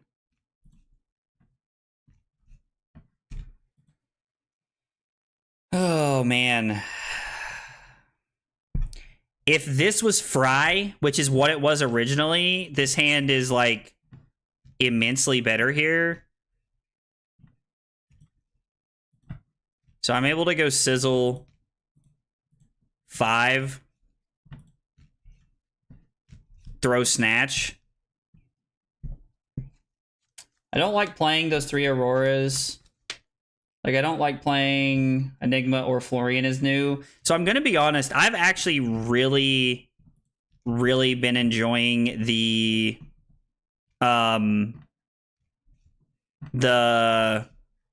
new matchup as Enigma. It does not feel as bad as I thought, or as Aurora. It's not as bad as I thought it was going to be, to be honest.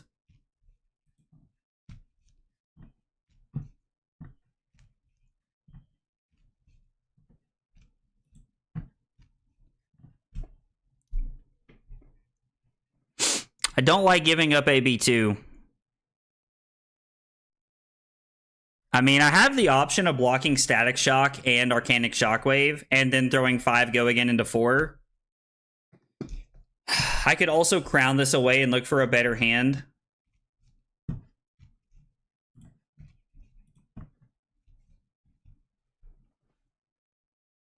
The safest play to make here is to just block Arcanic Shockwave and Static Shock and throw 7.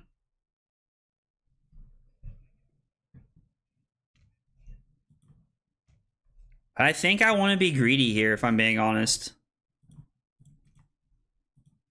I think we need to be a little greedy to try and win. Like, when you're playing aggro decks, I don't think it's all about just hoping it pans out. I do not think that is the correct way to play the deck. Like, it's an aggro deck, you need to be playing to the aggro effects, right? Actually good for Aurora, because unlike Zen, you have the on hits that I can't ignore, and I don't block out super well for a full wide turn as new. Yeah, I mean, I have noticed that it feels like new is like really lacking in that department.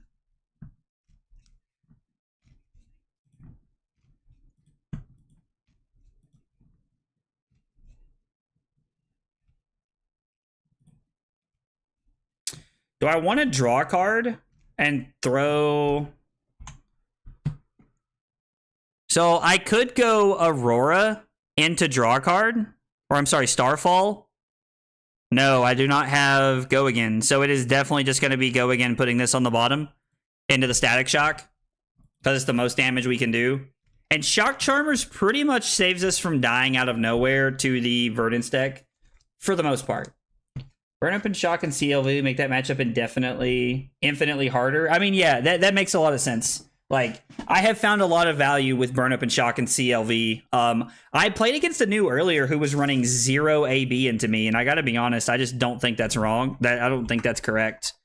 I forgot to fill out our sheet here. Talishar, we're playing against Verdance, and we did go first. So we'll make some changes to our sheet there so that we'll have everything put in.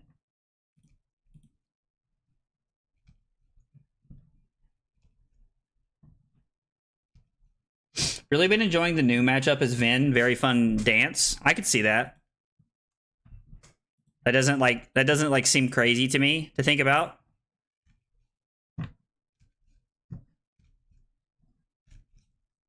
Are you talking about not running Arcane into Aurora? I agree. That's very wrong. I was very surprised to see it, to be honest.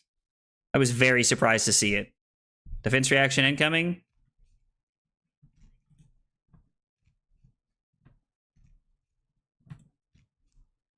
I'm assuming that they're going to try and kill me here.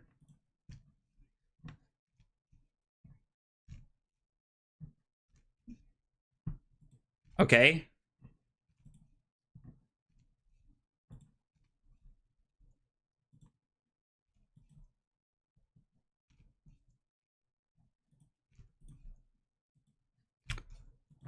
Okay. So they no longer have Storm Striders, and we stay at 3. Okay. I think that just wins us the game because they miscounted, right?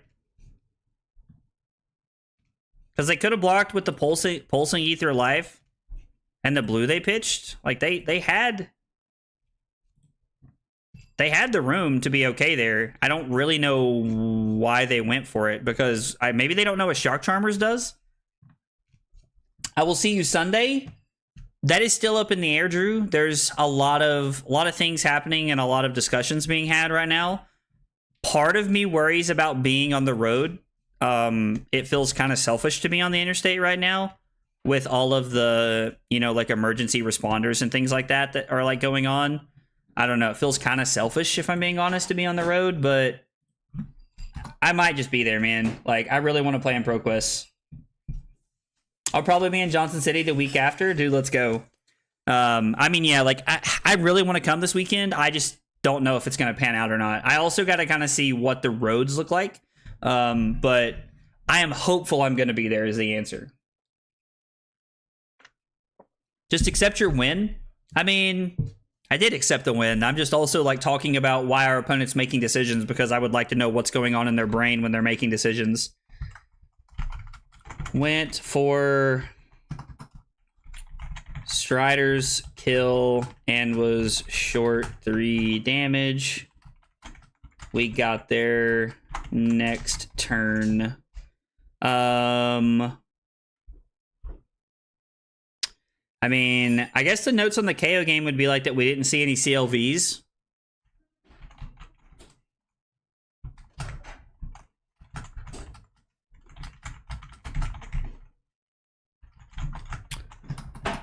They played 2 BRB in first 5 turns. Couldn't keep up. I mean, I'm trying to take as extensive notes here as I can, just kind of about like what's going on and how we're playing through it here, just so I try to keep up with everything later when I'm talking about it. Good luck trying to figure out my brain, because you never will. Josh, I gave up on trying to figure you out a long time ago. Long time ago. Oh, Annabelle, you wanted to play one before I fire one up? Oh, God. My back hurts. Curious to know, like, I don't know. I'm curious to know like what changes could be made because we did lose to KO twice tonight, and I mean that's something to make a note of. Like that is something to make a note of. Let's see, private.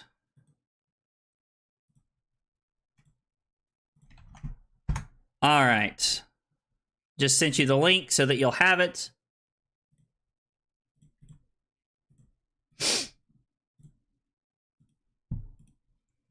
And then I think we're playing against the emo Florian here. I think we want to go second against Florian, right?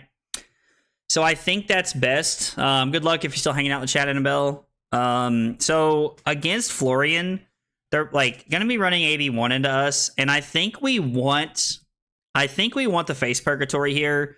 Maybe it's better to just be on Crown of Providence here. I'm not sure, but. All right, let's see. Command and Conqueror feels okay. We're on the 9 blues. There's no extras. I don't think Second Strike is the answer here. Second Strike does not seem like the answer. Maybe Second Strike is better than Exudes, but I think that they're playing a lot of defense reactions here. So we're talking about this matchup today. They said it felt mostly favorable. So I'm interested. I'm intrigued to hear that because it's felt pretty good for me so far. Playing Aurora, but I'm intrigued to hear people say that. Let's see, Annabelle playing Florian, and we are going second. Opening on Incantation is bad news bears for us. I mean, the plan of Florian is like try to be as aggressive as possible. Now, like obviously that's not very easy at times, but would like to be as aggressive as possible here. We have a pretty good turn, so there's no reason to play the discharge to try and make anything happen. Florian does a very good job of the quote unquote Victor plan, where they're blocking with a couple of cards every turn and then throwing cards like Plow Under, Felling of the Crown, these solid disruption pieces to really make our hand awkward. And so we're looking to just get as aggressive as possible and put them on the back foot as early as we can, because I've tried to play the slower Flicker Wisp combo game against them, and it has just not felt like it to me. Cut some instants. I mean, feels like all the instants we're on are just necessary, right? Every list I see is playing these instants. Unless you're playing Spellbound Creepers, they're just you're playing these instants. You're playing discharges, presses, and you're playing CLVs. You could talk me into cutting discharge, I guess. Even then, I don't really like the idea, just talking about it out loud.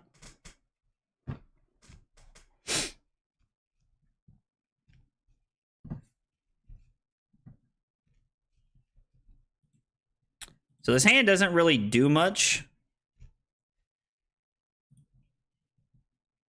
without my Arc Lightning in Arsenal.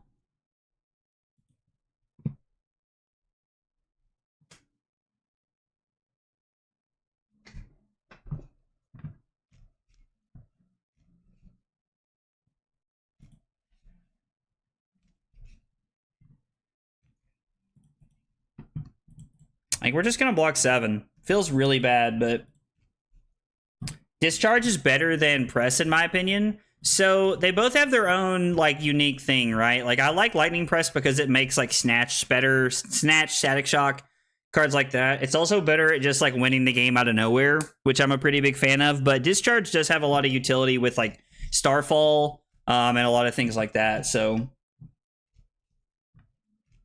Lupine was talking about how he cut the presses and doesn't miss them. Okay, I mean, let's cut presses after this then. Let's cut presses and try it. I am in to try anything with this deck. Straight up.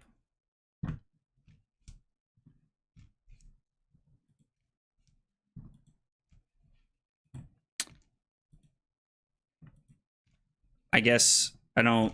Okay, that was weird. So she's gonna get 3 cards here. Let's see.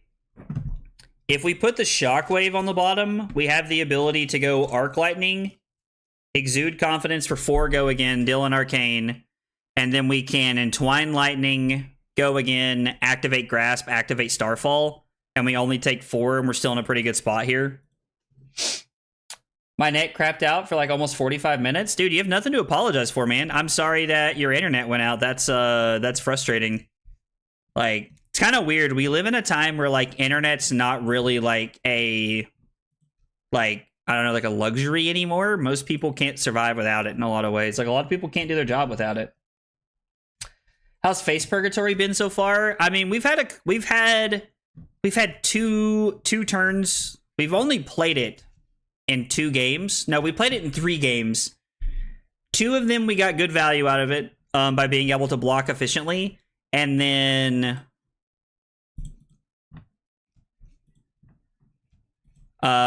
one game we were forced it just blocked 2. So we're 2 of 3 so far of the games we played it in tonight. Press is better when it works, but discharge is so flexible. That's true. I do like the idea that it's flexible is a good word. Press is not really. So I think that's a good word. I mean, yeah, let's try cutting the presses and just see what happens. Like, I'm in for it.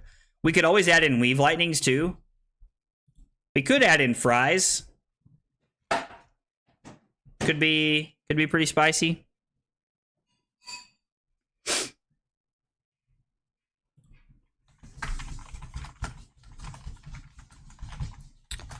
So Annabelle just said that Wait, Exude is the whole chain, and that is why Exude Confidence is so good, because Exude Confidence gets value off of the 0 defense reactions, the entire combat chain. It is not just its chain link, which is so powerful. It really gets a lot of value here. Discharge is better with Gone in a Flash combo. Press is better with Snatch or Exude at times. I mean, I guess so. Like, it's definitely better with Snatch, right? But like, it's better because of the surprise factor, and I think that's really all that makes it better.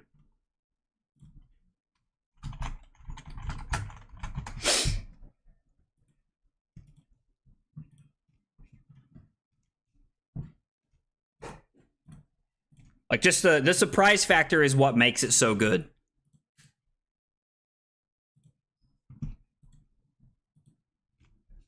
Deal a damage here. Activate Grasp. Carly's listening to music and here in there humming. I mean, let's just take a look at the deck after this. You know what I mean? Like let's take a look. Let's digest. Like, I am very open about my testing, and I'm very willing to make changes on the fly if people think things are better. I am at a point where like I'm kind of just like seeing what everybody thinks so far.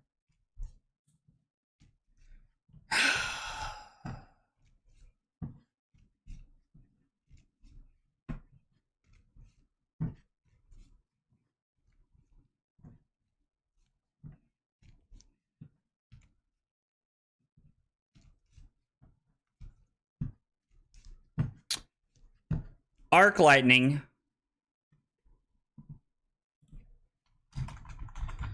This is a weird turn because we miss out on Burn Up and Shock value. So we could play Burn Up and Shock, play Arc Lightning, Tunic for Go Again, E-Strike, draw a card, Go Again. Yeah, I think, well, no, we have to put a card on the bottom, right? So we're just supposed to skip the Rune Chance. This will be for 8 this time around. I mean, Josh, I think you have better advice than you realize most nights. It just comes in the form of you trolling me, so it always seems like you're just like messing with me. We could put the Arc Lightning on the bottom, throw 7, and Arsenal the Burn Up and Shock.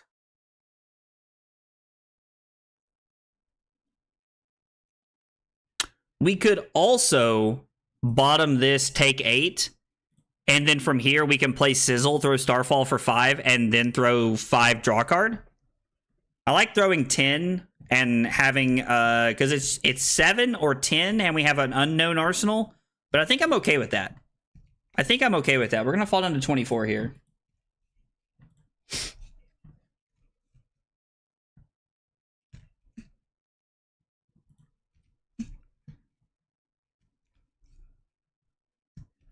It should be Burn Up and Shock, right?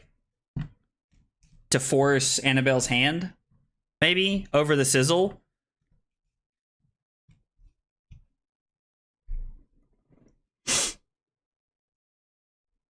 Now, Burn Up and Shock's a great arsenal. Yeah, Burn Up and Shock's a great arsenal. I think throwing 7 to, like, set up a powerful arsenal target is good. Hey, Dodge, what's up, brother? How are you, man? Yeah, I think this is better. It's also worth noting that we could have put the Sizzle on the bottom last turn. Like, we could have gotten the face Purgatory value last turn, but I don't think it was worth, to be honest. Haunting Rendition to make a rune chant. And the Carapace here. Okay. So this blocks 6 of the 7. Falls down to 22. And then makes an extra rune chant here. Let me get to arsenal this.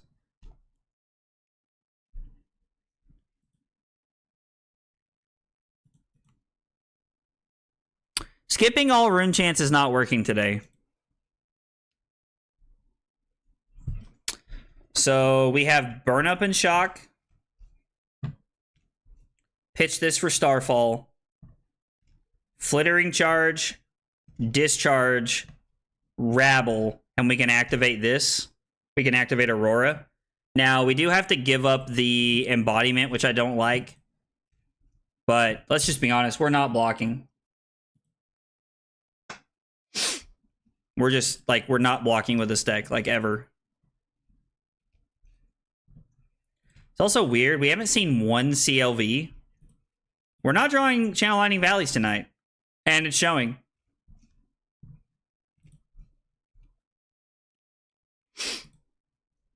Falls down to 21. Throw Starfall for 2, go again. I agree. The skip all rune chance is a great button to add on, especially with all of the Runeblade nonsense they've added into the game. I think it's a very, very good button interaction to add in. Maybe we're supposed to... Nah, I don't think so. That also just blocks 4 by itself, so I don't really know why she's blocking with that. Ooh, I see. I see. Face Purgatory. We are... Okay. Face Purgatory is good here. We're going to discard the Discharge, and then we're going to activate Aurora and Arsenal the Rabble here. A little unfortunate the way it panned out there, but it is what it is. Was a good turn. Was a good turn for... I mean... I don't really know that that pans out any better for us in a different turn.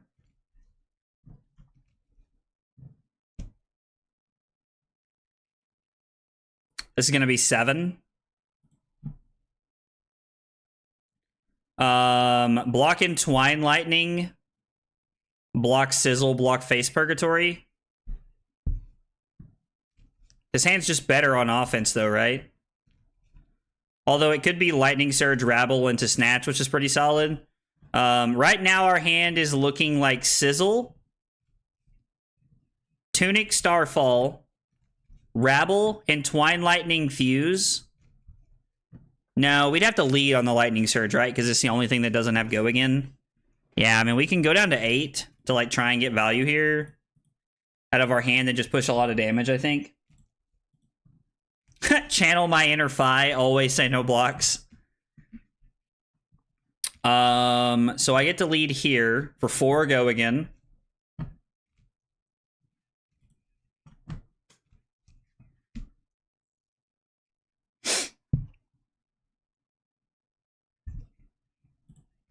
Denying Annabelle and Arsenal there with the Face Purgatory would have been solid.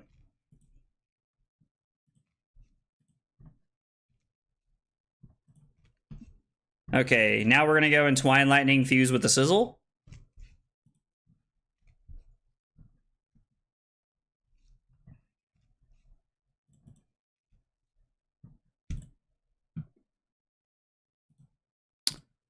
Sizzle. Starfall for 5. Would be surprised if she didn't block here, to be honest. I guess saving blocks for something else. Ravenous Rabble for hopefully 4. Yep.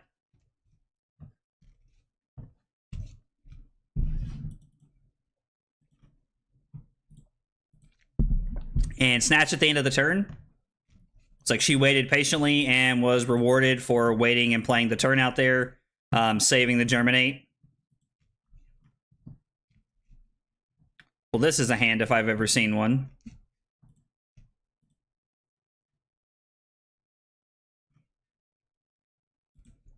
Okay. Seems pretty good. Make 4 Rune Chance here.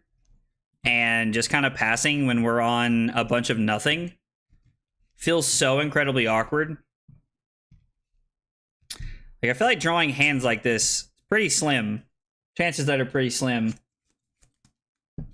Starfall feels like a direct improvement on Searing Emberblade. I mean, yeah, you're trading a resource for 1 point. Like, it's definitely an upgrade on Starfall for sure. I agree very much. We're gonna go Rabble for 4 here. We're gonna go Rabble for 2. It's like just so insulting. And I think throwing CNC here is just the best because it forces her to think. Like, she doesn't have an arsenal, but there's no way Annabelle wants to take 6 here.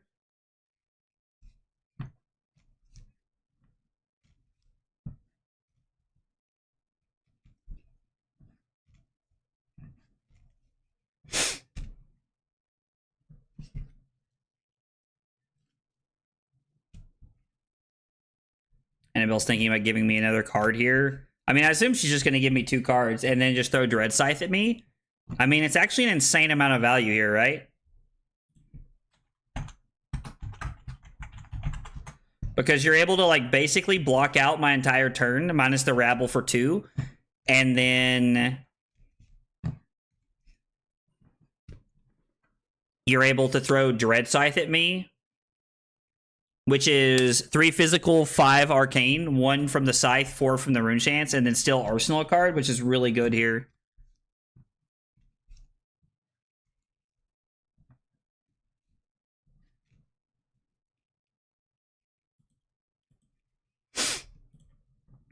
Blocking with the Haunting Rendition there.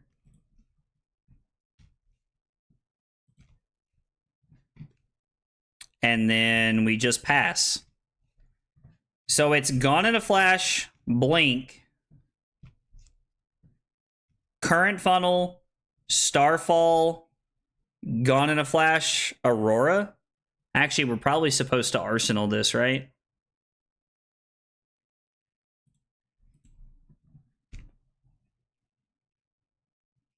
Three blues in one hand when there's 9 in the deck. Just checking in with the chat. I love you guys. Hey, what's up, Drew? Is the best play to play most Earth cards in Florian or most Runeblades without talent? So I think you need a good mix, right? Like you want a solid balance, but you definitely need Earth cards to be able to turn your hero ability on. So I would say that you probably need to lean more into the Earth cards, like if I was forced to pick one. But admittedly, I have not played a ton of Florian, so I can't give you the best advice there, Rick. But I definitely think that you want Earth cards to like line up your hero ability, right?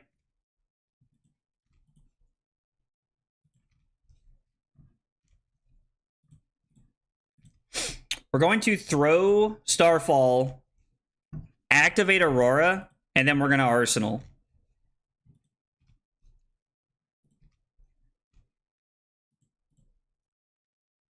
Is this a Plow Under or the last Command and Conquer?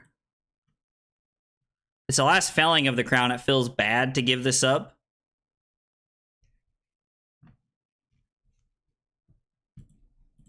Call me crazy, but I think we're going to throw this here. Like, Annabelle wants to keep her hand, whatever it is here. Okay, it was a Sink Below. So, might have been just a bait there. Oh, what do you know? We do play Channel Lightning Valley. Of course, it comes on this hand. I swear to God, we're getting very unlucky with draws tonight. And I'm not generally someone to just sit and bitch about getting unlucky, but this feels pretty bad. This feels pretty bad tonight.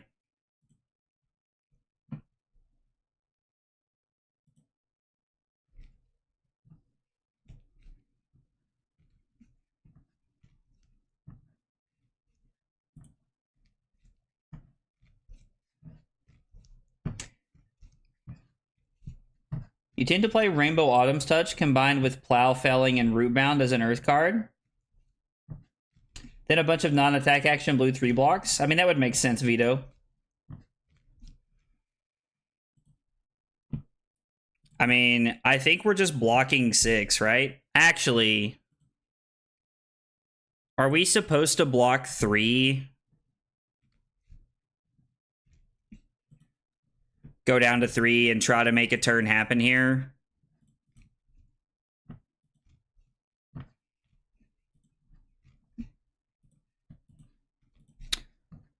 We can kind of use the channel here. Kind of. I don't know. I don't know.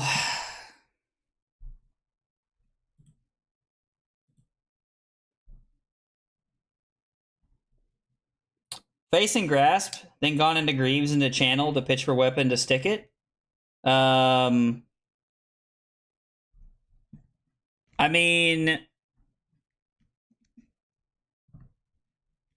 we didn't have a non-attack action there, right? So, like, we could give the headpiece there, but we don't also not really have a reason to use Greaves here, right?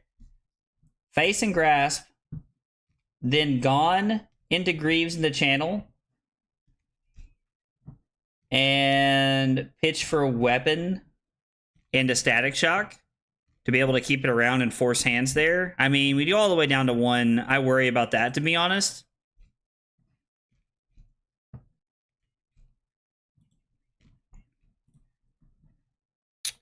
Undo. Sorry, played that a little too early here. So I think we have to let this hit, right? So that we can get it back to our hand.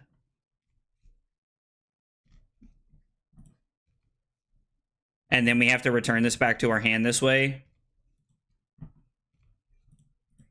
And then we have to pitch this to come in for 2.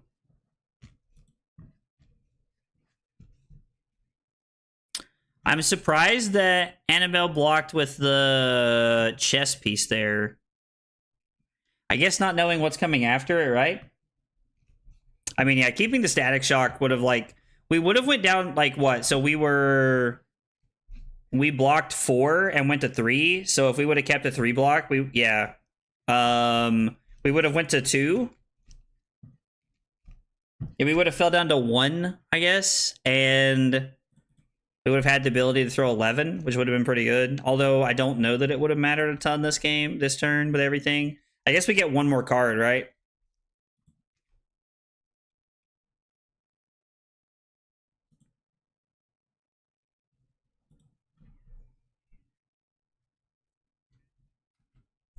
I mean...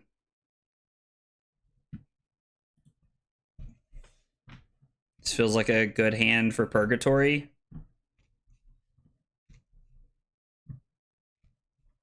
Use Tunic to block a Rune Chant. Can we even Purgatory here?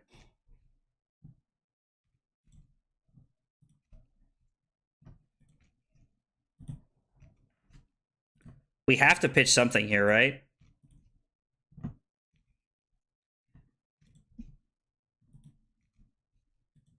And then I can block with the Burn Up and Shock and play Static Shock into Lightning Press. We could give the Static Shock into Purgatory here. I mean, I think staying above 1 is a good risk to take when they have Quill Hand available and Dread Scythe.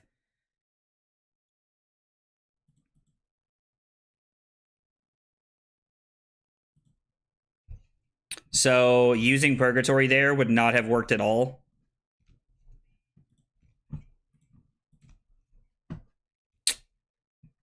Man, everything has felt so bad tonight. I just cannot figure out what's going on tonight. Clearly, I'm just not playing well tonight. Flesh and Blood is truly a game of inches, and I am... A foot behind every one of my opponents tonight. Just means we got to come back and regroup for Thursday. Of course, tonight's not over. And even with that in mind, we are still 2-3, so...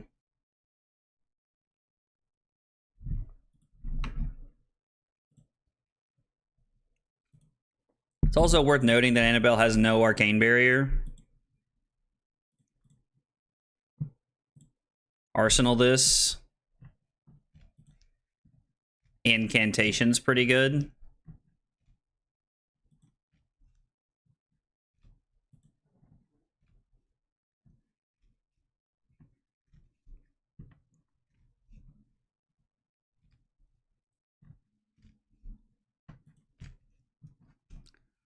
Okay.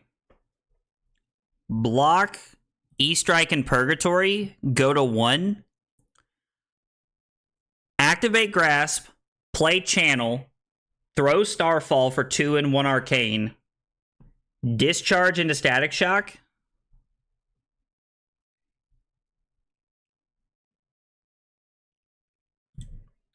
I think it's our only choice here. Aurora seems very difficult, a lot of lines of sequencing and knowing how and when to block. I mean, I definitely feel like I'm struggling with that. And I gotta be honest, there aren't many aggro decks I've really struggled with sequencing on over the last like couple of years. And there's a lot to unpack here. I can confidently say that there is a lot to unpack here when it comes to this. Just putting myself through a lot of stress this week. Why are you stressing yourself out, Brad? You're not supposed to do that, forehead. Sorry you've had a rough week though, man. I know that's frustrating. Yeah. And then if they're able to keep a blue, we're in a bad spot. In fact, we're probably just dead if it's a blue. Damn, all of that.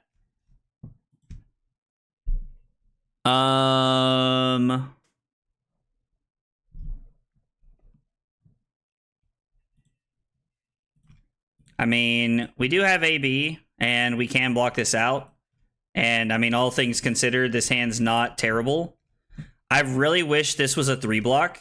I would love to be able to use Tunic and Greaves to be able to surge this in, or to be able to, like, Gone in a Flash twice. But I think just throwing 7 is going to be okay here.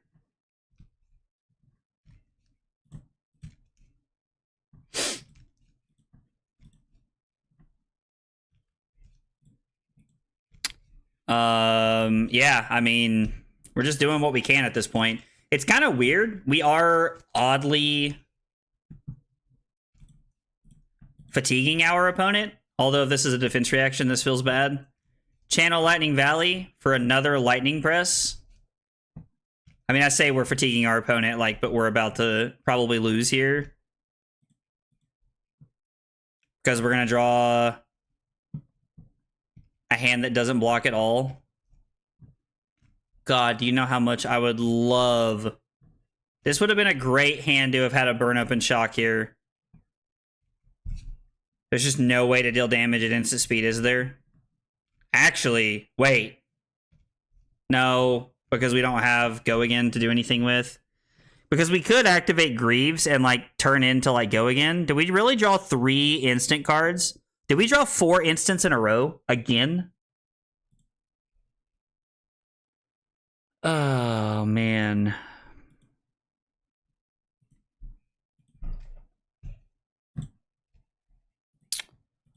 Well.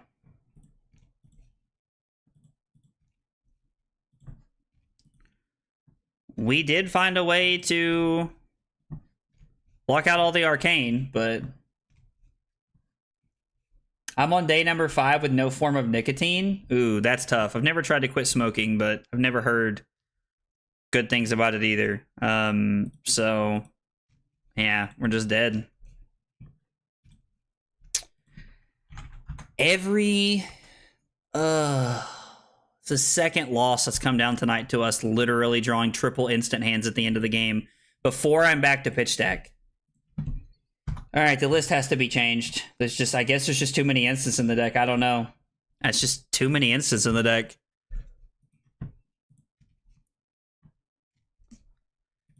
All right, so Lupine has cut lightning presses, huh? So what does that let us add in? Like, I guess we can start with another second strike. I don't hate adding in the electrifies, although part of me thinks it should just be 2 copies of Fry, if I'm being honest.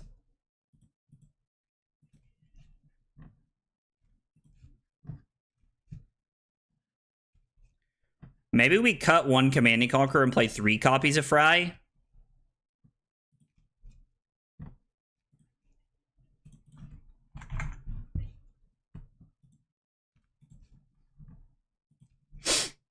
Maybe this is it. I like Sam Dando's list a lot. I like Nando's list a lot too.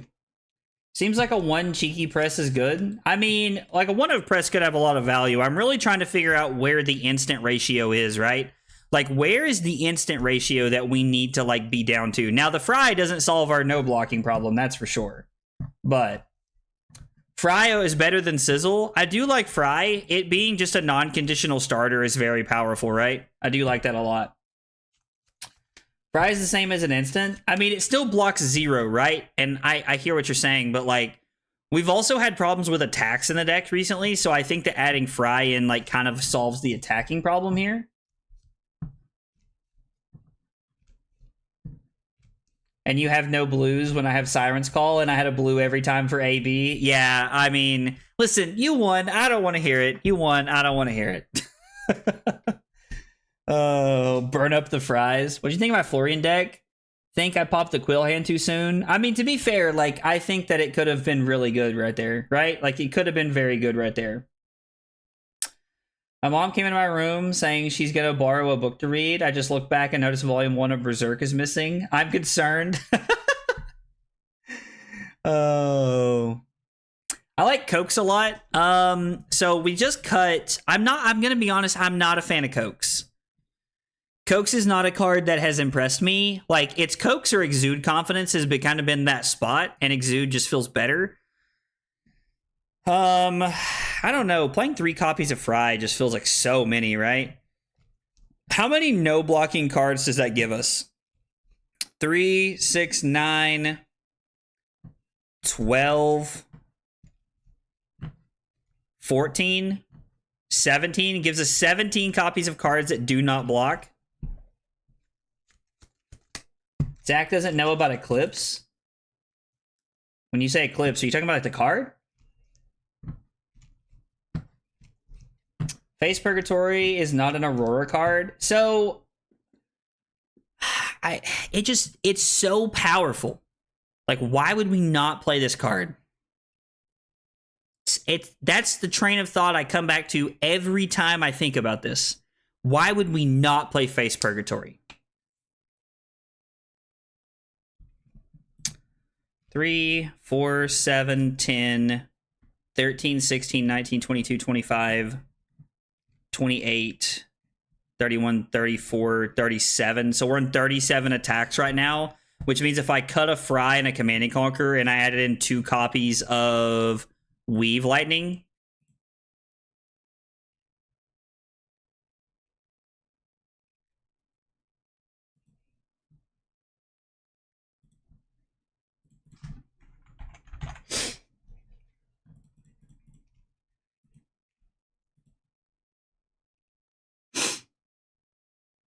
this gives us, we cut 3 attacks to go down to 34 attacks, and now we have, so we're playing a little over half of attack actions in the deck, and we're also playing Sizzle and Weave Lightning.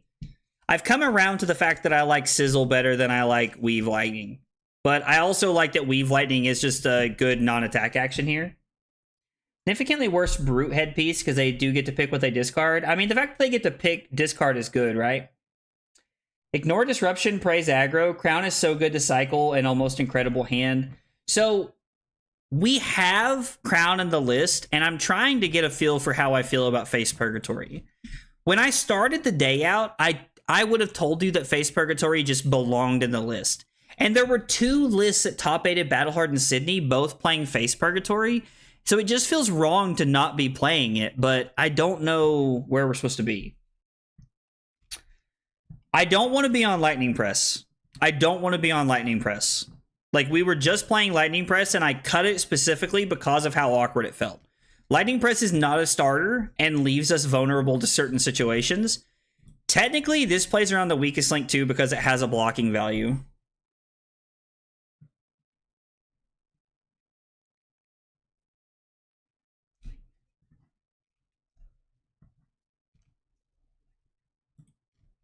I'm going to have to delete every one of these matchups and just completely start over.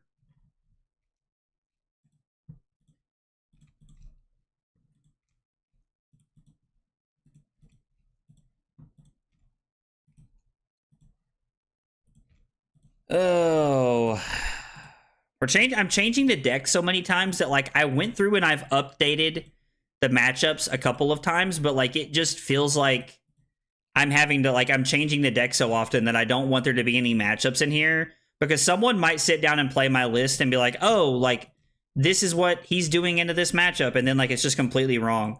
So I'm just gonna remove him. We're gonna see if they get any better here. Yo, let's go! Trent with 10 months of big support on YouTube. Thank you so much, brother. I really appreciate you being a YouTube member. I was like, Trent and Drew are like the 2 OG supporters of the channel that are not like Carly and like my family. So I really appreciate it, brother. It means a whole lot, man. It means a bunch. 2 more months and it's been a year, fam. Dear for Prairie, can we make the matchups better? I mean, the matchup section is a little wonky, right? All right, so there's no matchups, which I'll have to go back in and add in later. I don't know, like, if Lupine Fiasco is saying he doesn't like Lightning Press, then I'm inclined to cut it and try it. There's just only so many cards we can add in its place, right?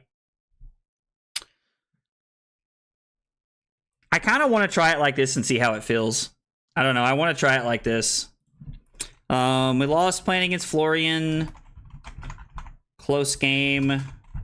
No blocks. Killed us at the end. Maybe, like, I don't know. I don't know. I don't know. What did you think of my Florian list, by the way? Only started him today because don't like greasy emos. LOL. I mean, like, it looked like a solid list. I really, like, it seemed really good. It felt like you had a good ratio of non-attacks and attack actions. Like, it felt like a very good mid-rangey list. It seemed solid. And, like, also the thing that's weird is, like, the more non-attack actions we add in, like playing Weave Lightning and Sizzle also makes Face Purgatory better, right? Let's try the deck like this and see how it feels. Like, we also have, like,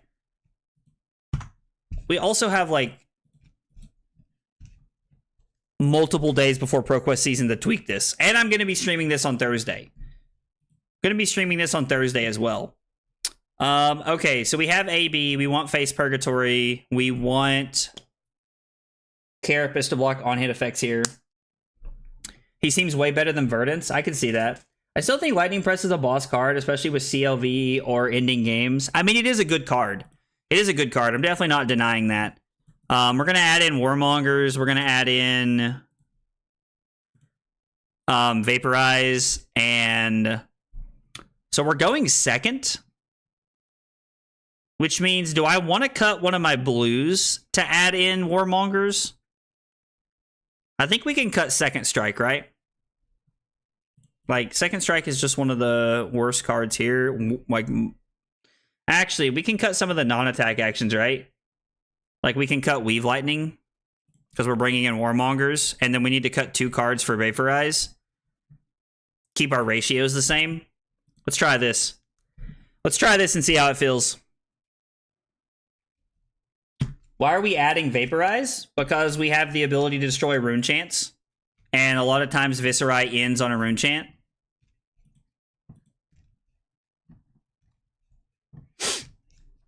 I'm a big fan of playing Vaporize and Shock into this matchup.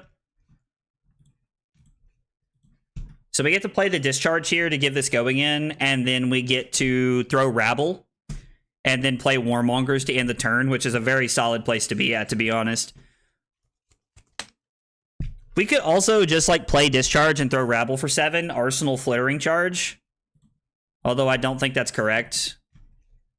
And we don't want to waste the value off of the Discharge.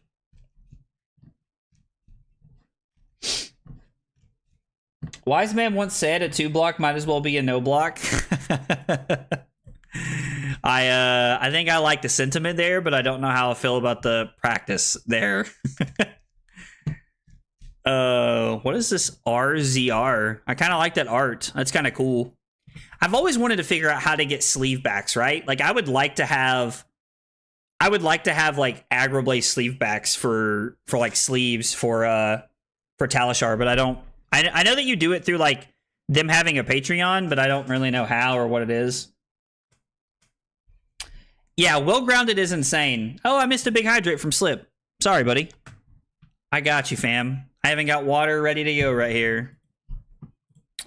Play a Warmongers. I'm going to let our opponent decide here. Now, Warmongers does get worse with more non-attack actions in our deck, but I think that's okay. I think that's okay, all things considered. We are going to just take this all day long.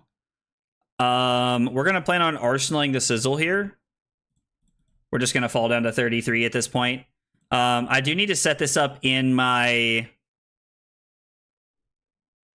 I do need to set this up in my spreadsheet here real quick. All right, so... Talishar...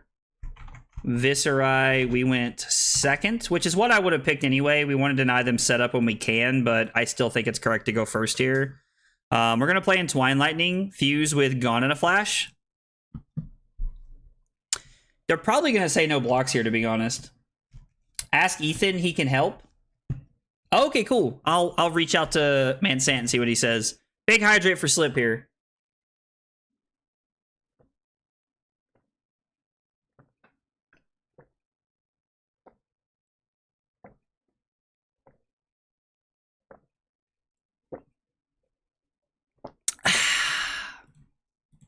Flash in the CLV.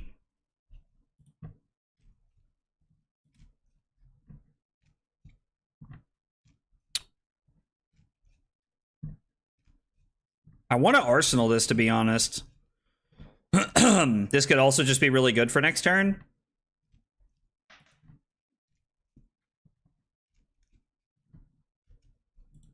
Yeah, I think we're just going to Arsenal the Entwine Lightning here.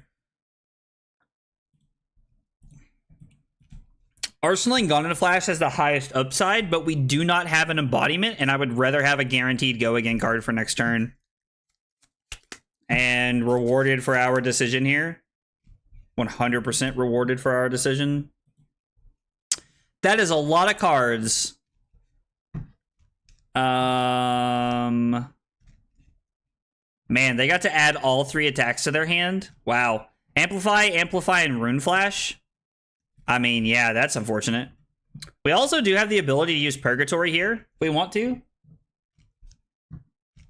Dude, Face Purgatory in Vincent is actually insane, man. Actually insane in Vincent, Jack. I believe that. And Dodge, if you're saying what to the fact that they like were able to hit us with all the Sonata, then yeah, like that was crazy. It was wild for them, right? To be able to pitch 2 blues and get that value.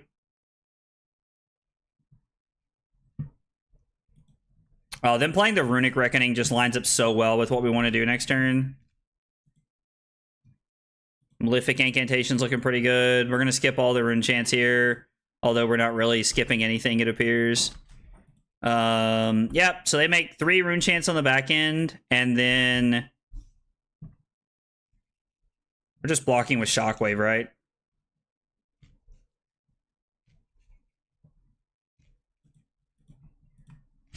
I think this is just a good place to use Face Purgatory. Drawing into an attack is a little awkward. We were hoping for like an instant or something there, but oh well. Banned.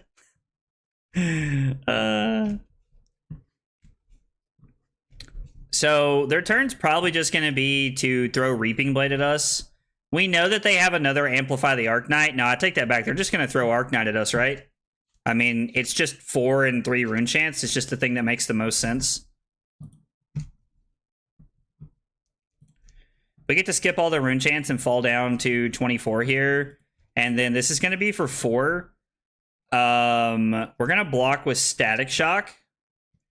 I'm going to throw in Twine Lightning, fuse with Flittering Charge, and then we'll see what happens. We'll see how they block and if they try to deny us the Channel Lightning Valley this turn.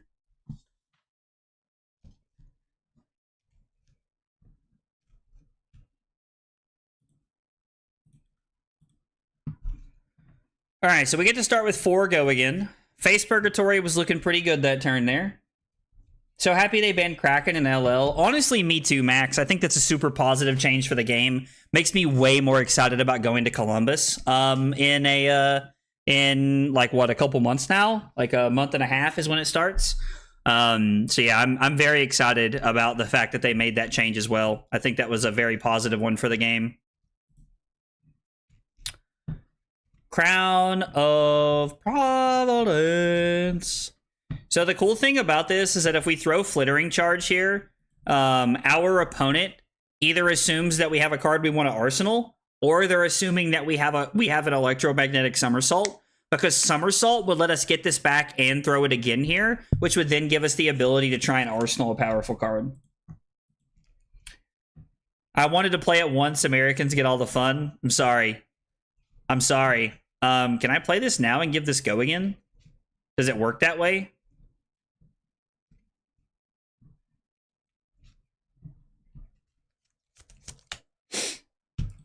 I don't think so, right? We're just going to arsenal the Lightning Surge. It would have worked? Okay. It's good to know it would have worked, though, right? We are going to take this Rune Chant. They make 2 on the back end because of the incantations. We're going to take 3. I mean, our hand is pretty solid. We get to Sizzle, Lightning Surge for 7, Rabble, play Discharge, and Twine Lightning for 7. We could also arsenal the Entwine Lightning here if we wanted to.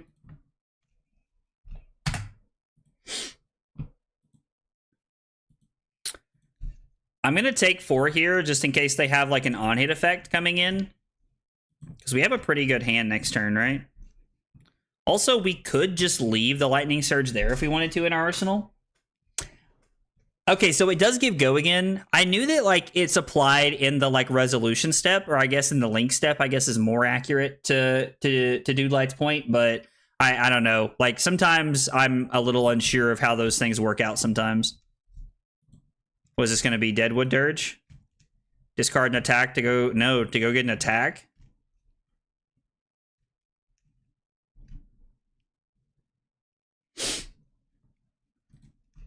This makes a Rune Chant on the back end, and then this is 4.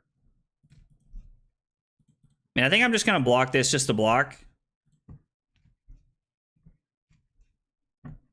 Feels like they probably could have just activated Grasp, thrown Reaping Blade, and then arsenaled the Machinations there. I don't know. So, Sizzle. Let's go in Twine Lightning for 7. Go again. And then I can play Discharge and throw Rabble for 7. So this could be a 18.5 card hand, which is like above rate, but not impressive, right? No worries, almost never matters, so most people don't know. That's fair. I try to be aware of things like that because I want to understand how the rules of the game work. So that if my opponent has a question on like a Friday night or something like that, like I'm able to answer those questions. But you know, that's what judges are for. And we have a couple of local judges who do a great job. So I should probably just leave that to them and stay in my lane, which at this point is losing games. Oh man. I'm definitely going to go back and watch the stream tonight. I'm hoping to find a little bit of time to watch the stream tomorrow because I'm going to be honest, like I can feel like you don't lose as much as I am right now when you're not doing something wrong or playing incorrectly. Like, Flesh and Blood is truly a game of inches, and so I'm a firm believer in doing everything you can to make it work, and to play correctly. So, Channel Lightning Valley on top, draw blue, insane. Oh my god, we're getting to live the dream right here. I just need you all to know that we are about to live the freaking dream. Channel Lightning Valley. They don't have Arcane Barrier. Deal an Arcane to them. Trigger Channel Lightning Valley. Blow up Incantation and their Rune Chant. This is why we play this card in this matchup. Also, the fact that they're not playing Arcane Barrier does make it a little bit better for us. But you know how it goes. I mean, yeah, we might as well just play both sides of the Burn Up and Shock, right?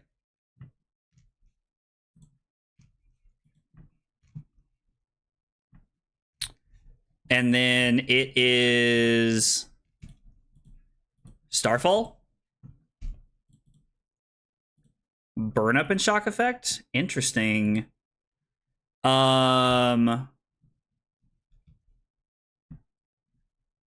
Since I have the Lightning Surge, I'm going to activate Grasp and play Warmongers.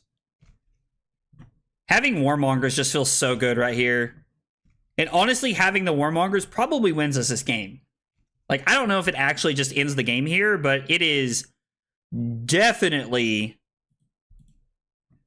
a start a push in the right direction. All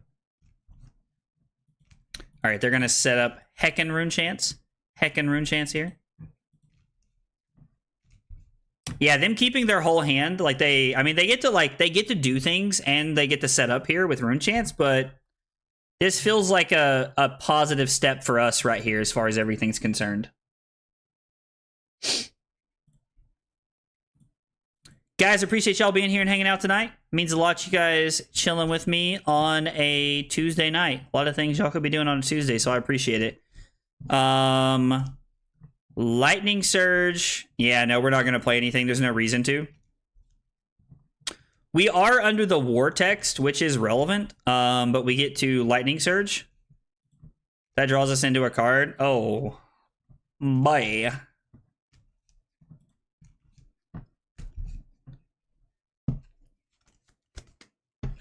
Does that feel good or what?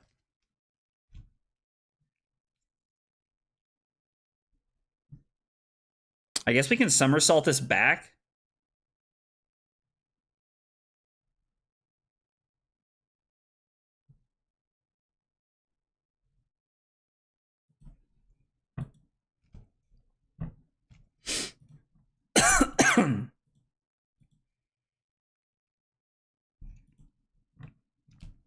We get this back to our hand. We get to Pitch Blink. Activate Aurora. Because it's an instant, we get away with this. By the way, if activating Aurora was an action, it would be so much worse. Burn Up and Shock is so insane just because of the weapon BS. I mean, yeah, like, Burn Up and Shock is actually a crazy good card, right? Somersault, Shockwave for more arcane damage. So we throw this, activate Aurora, throw this, fuse here, somersault it back, throw it, fuse. Yeah, that would have been good. Yep. Would have been a better play.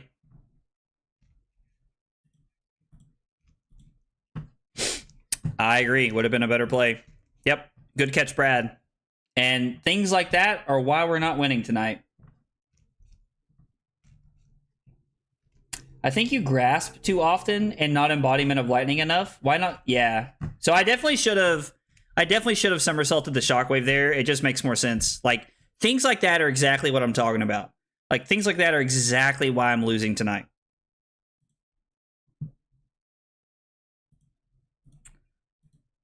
We're not going to be able to keep the CLV around this turn, but that's okay. Yeah, I mean, it's just one more arcane damage they can't stop. So it's just a bad play. Again, things like that are why we're losing tonight. Those are things I got to get in line too. We need this one to whiff. Runic, Amplify, Rattlebone, so they get to take the Amplify.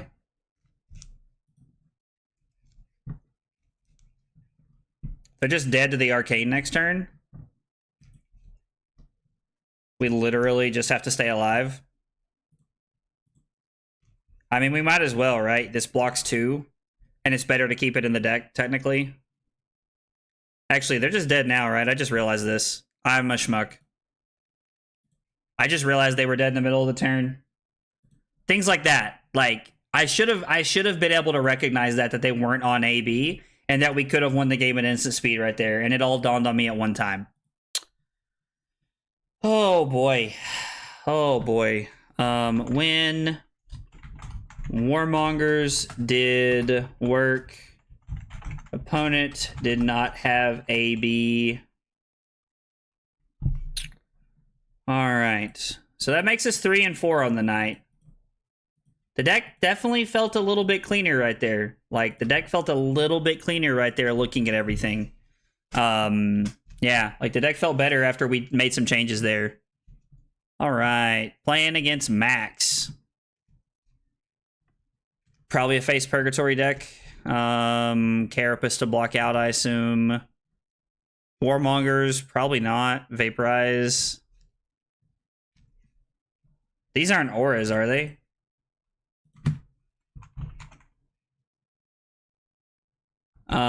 Hyperdrive, Fab TCG, Hyperdriver, let's see.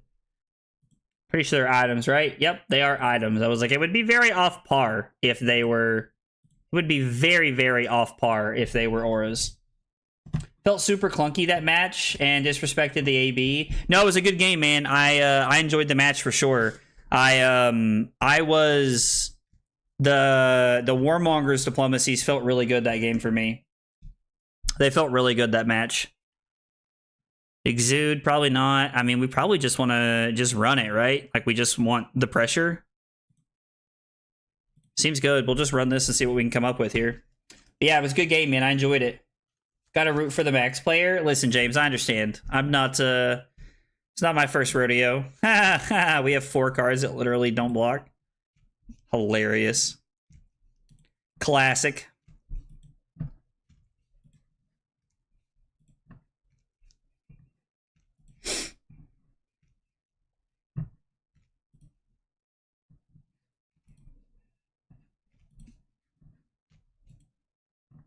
I'm playing the Sigil as opposed to activating it here. I mean, I guess we could keep it in the deck by activating Aurora, but I'm trying to just clear cards out of my hand.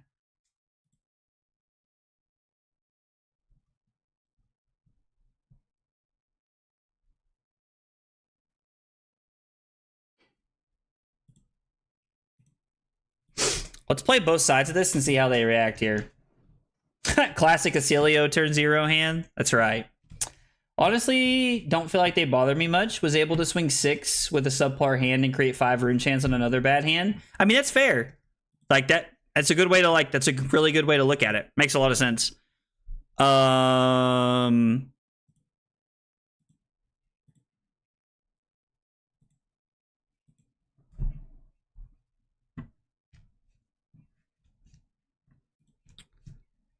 Okay.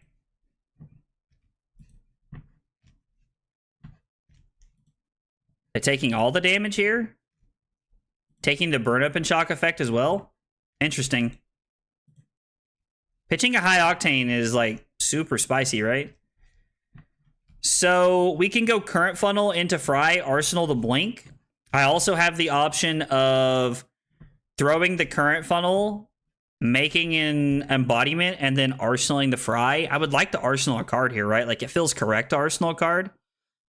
We could arsenal the Blink and throw both of our attacks. Feels kind of wild. We'll arsenal the Fry here. We will arsenal the Fry and see what we can come up with.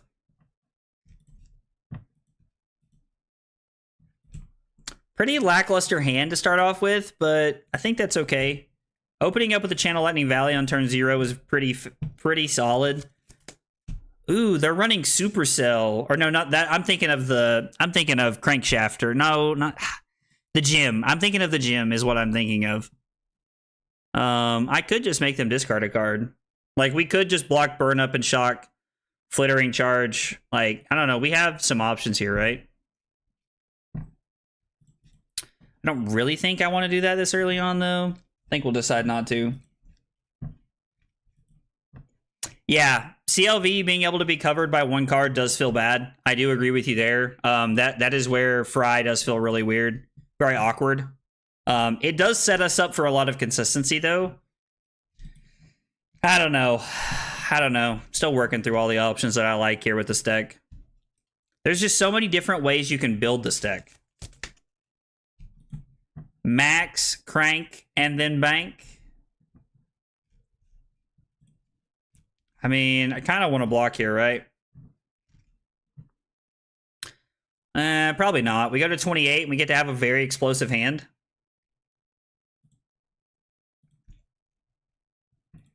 Yeah. I don't know. Blocking could be okay, but I don't think so. Like, blocking with the Burn Up and Shock seems pretty straightforward, but...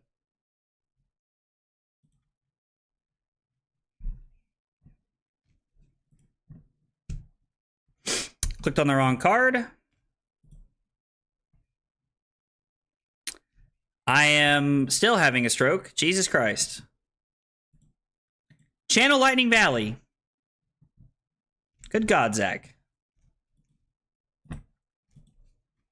Both halves of Burn Up and Shock. Force our opponent to make an early decision in the turn here. They do decide to block the Arcane here. Now... we can go to Go again, which gets covered up by equipment, unfortunately. They can give us the chest here. They can give us the heart. Ooh, give us the recharge. Okay.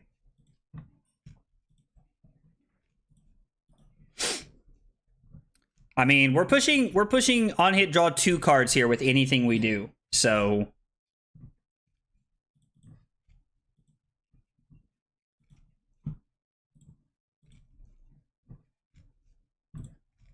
we're pushing on hit draw 2 cards and burn up, which feels really good. It's a lot of equipment early on from them. Okay.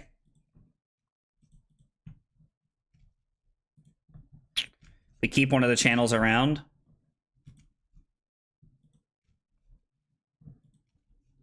So we say no blocks.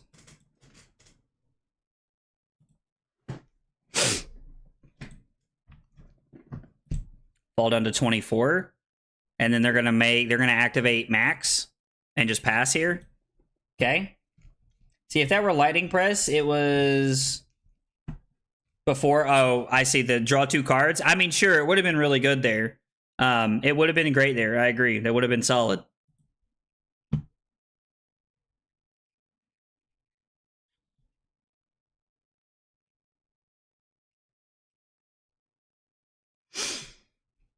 Okay. We can play Flittering Charge, play this Arcanic Shockwave Fuse.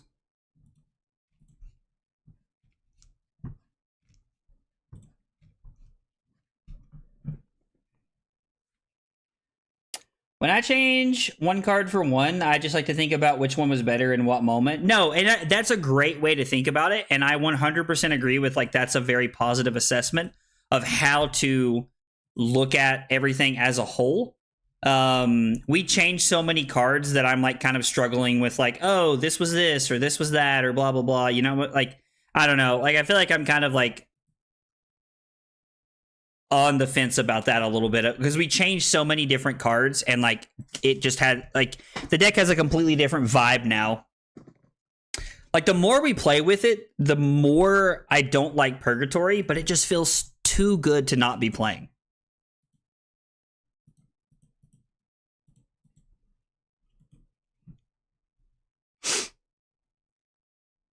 Well, double Firewall in the same hand is very unfortunate for us. They were able to block out our turn 2 turns in a row.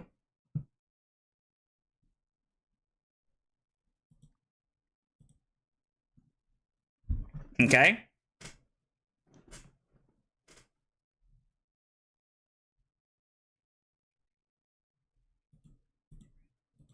We're gonna lead here. I mean, this is the last Channel Lightning Valley, and we literally have not drew a freaking card yet, which is wild. First game, I can say that. We will definitely play that to give it +1 here. And get the value off this. And I get to go Sizzle, Arsenal to Discharge.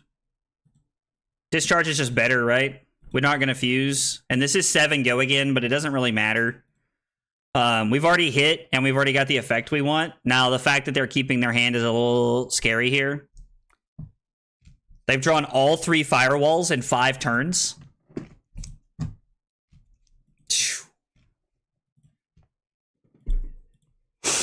We're going to Arsenal this, keep the CLV around, and try to set up a powerful hand for next turn.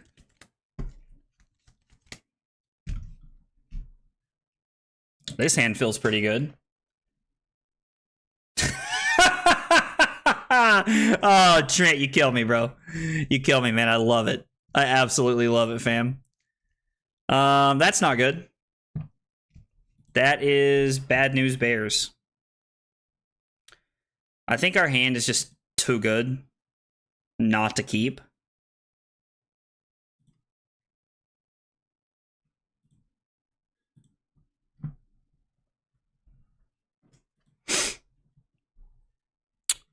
So we can actually use the Greaves. I guess we could have blocked there, and we could have like used the Greaves. I am thinking this blocks for 5.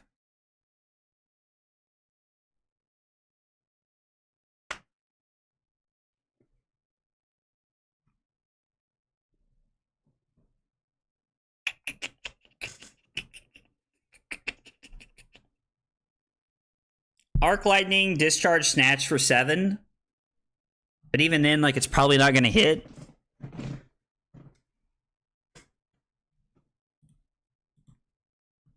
They don't have any AB, so we get to draw a card no matter what here because of the Arc Lightning. I just realized they don't have Arcane Barrier, which is solid. That does pan out very well for us. God, this hand is so good. So Gone in a Flash. Pitch Snatch to activate Lightning Greaves. Okay, I'm sorry. Like, my God. Opponent, like, is just gonna have to hang out for a second. The waters are killing me. I'll be right back.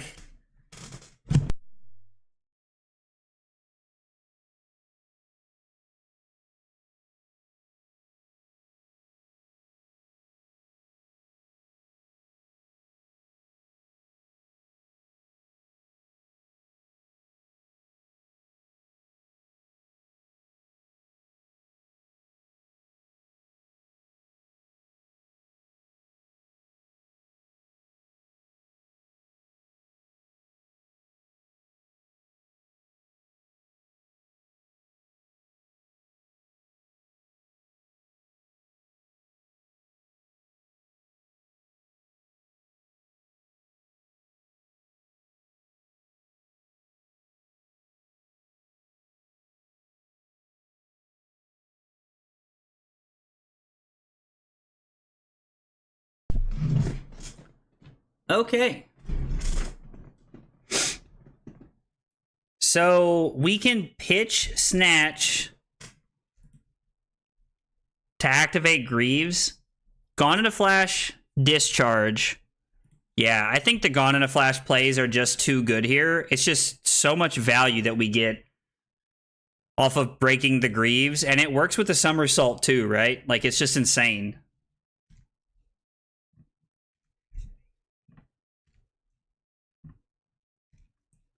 We could pitch... No, there's just too much value because we're getting the Go Again triggers here off the Greaves as well. We did miss 1 point of value here, which is unfortunate. And we get to return this to our hand.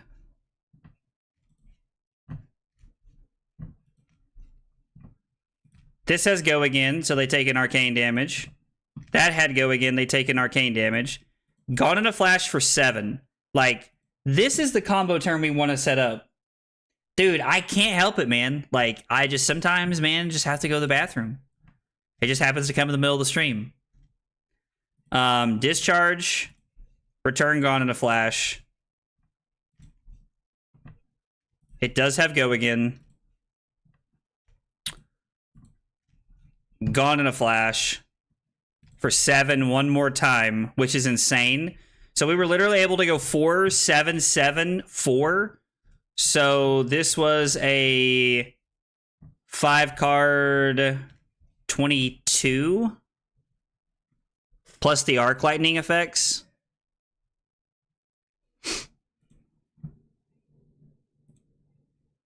We are not going to do that. We're going to wait and we're going to return it during the resolution step.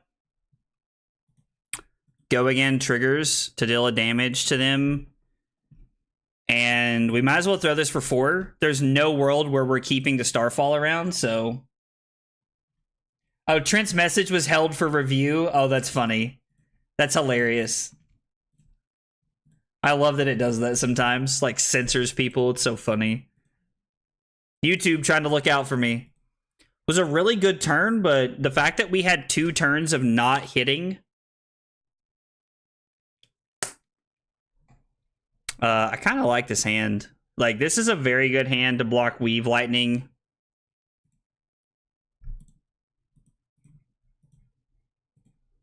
Okay, so now that we've added more non-attack actions to the deck, we're getting a lot of value out of Purgatory. Like, this back-to-back games, we've gotten value out of Purgatory. I mean, yeah. We just kind of have to take it here. It's unfortunate, but I don't know how they gained extra action points. Did I miss something? Did they play a high octane this turn? They did. I mean, they discarded the Supercell, which I guess wasn't going to really matter, but... And we're just going to lose this game. Because even if I block Weave Lightning, we take 4, go to 4.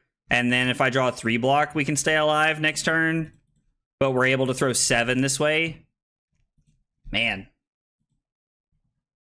What are your thoughts on the Flicker Wisp combo with Iron Weave and Crown of Dominion? I think if you're going to be playing Flicker Wisp and like that combo, that you need to be on the Ether Iron Weave and the Crown of Dominion plan. Flicker Wisp has felt like pretty awkward for me when I've been testing it. Like, it's very good against the slower decks. And there's a couple of times I've just been able to line up a natural... like Flicker Wisp Arc Lightning combo with everything, but like most of the time it feels like you have to pitch stack it or you have to park one in your arsenal and really wait on it. So it feels kind of weird, but I think it can be good.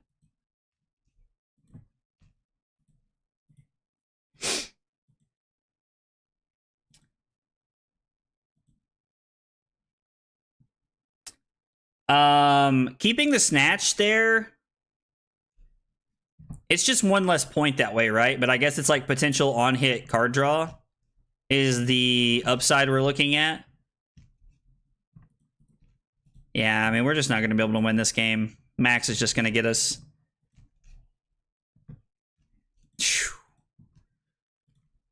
Yeah, we're just going to block here and then go down to 2, and then the Mechanoid kills us. Oh, man.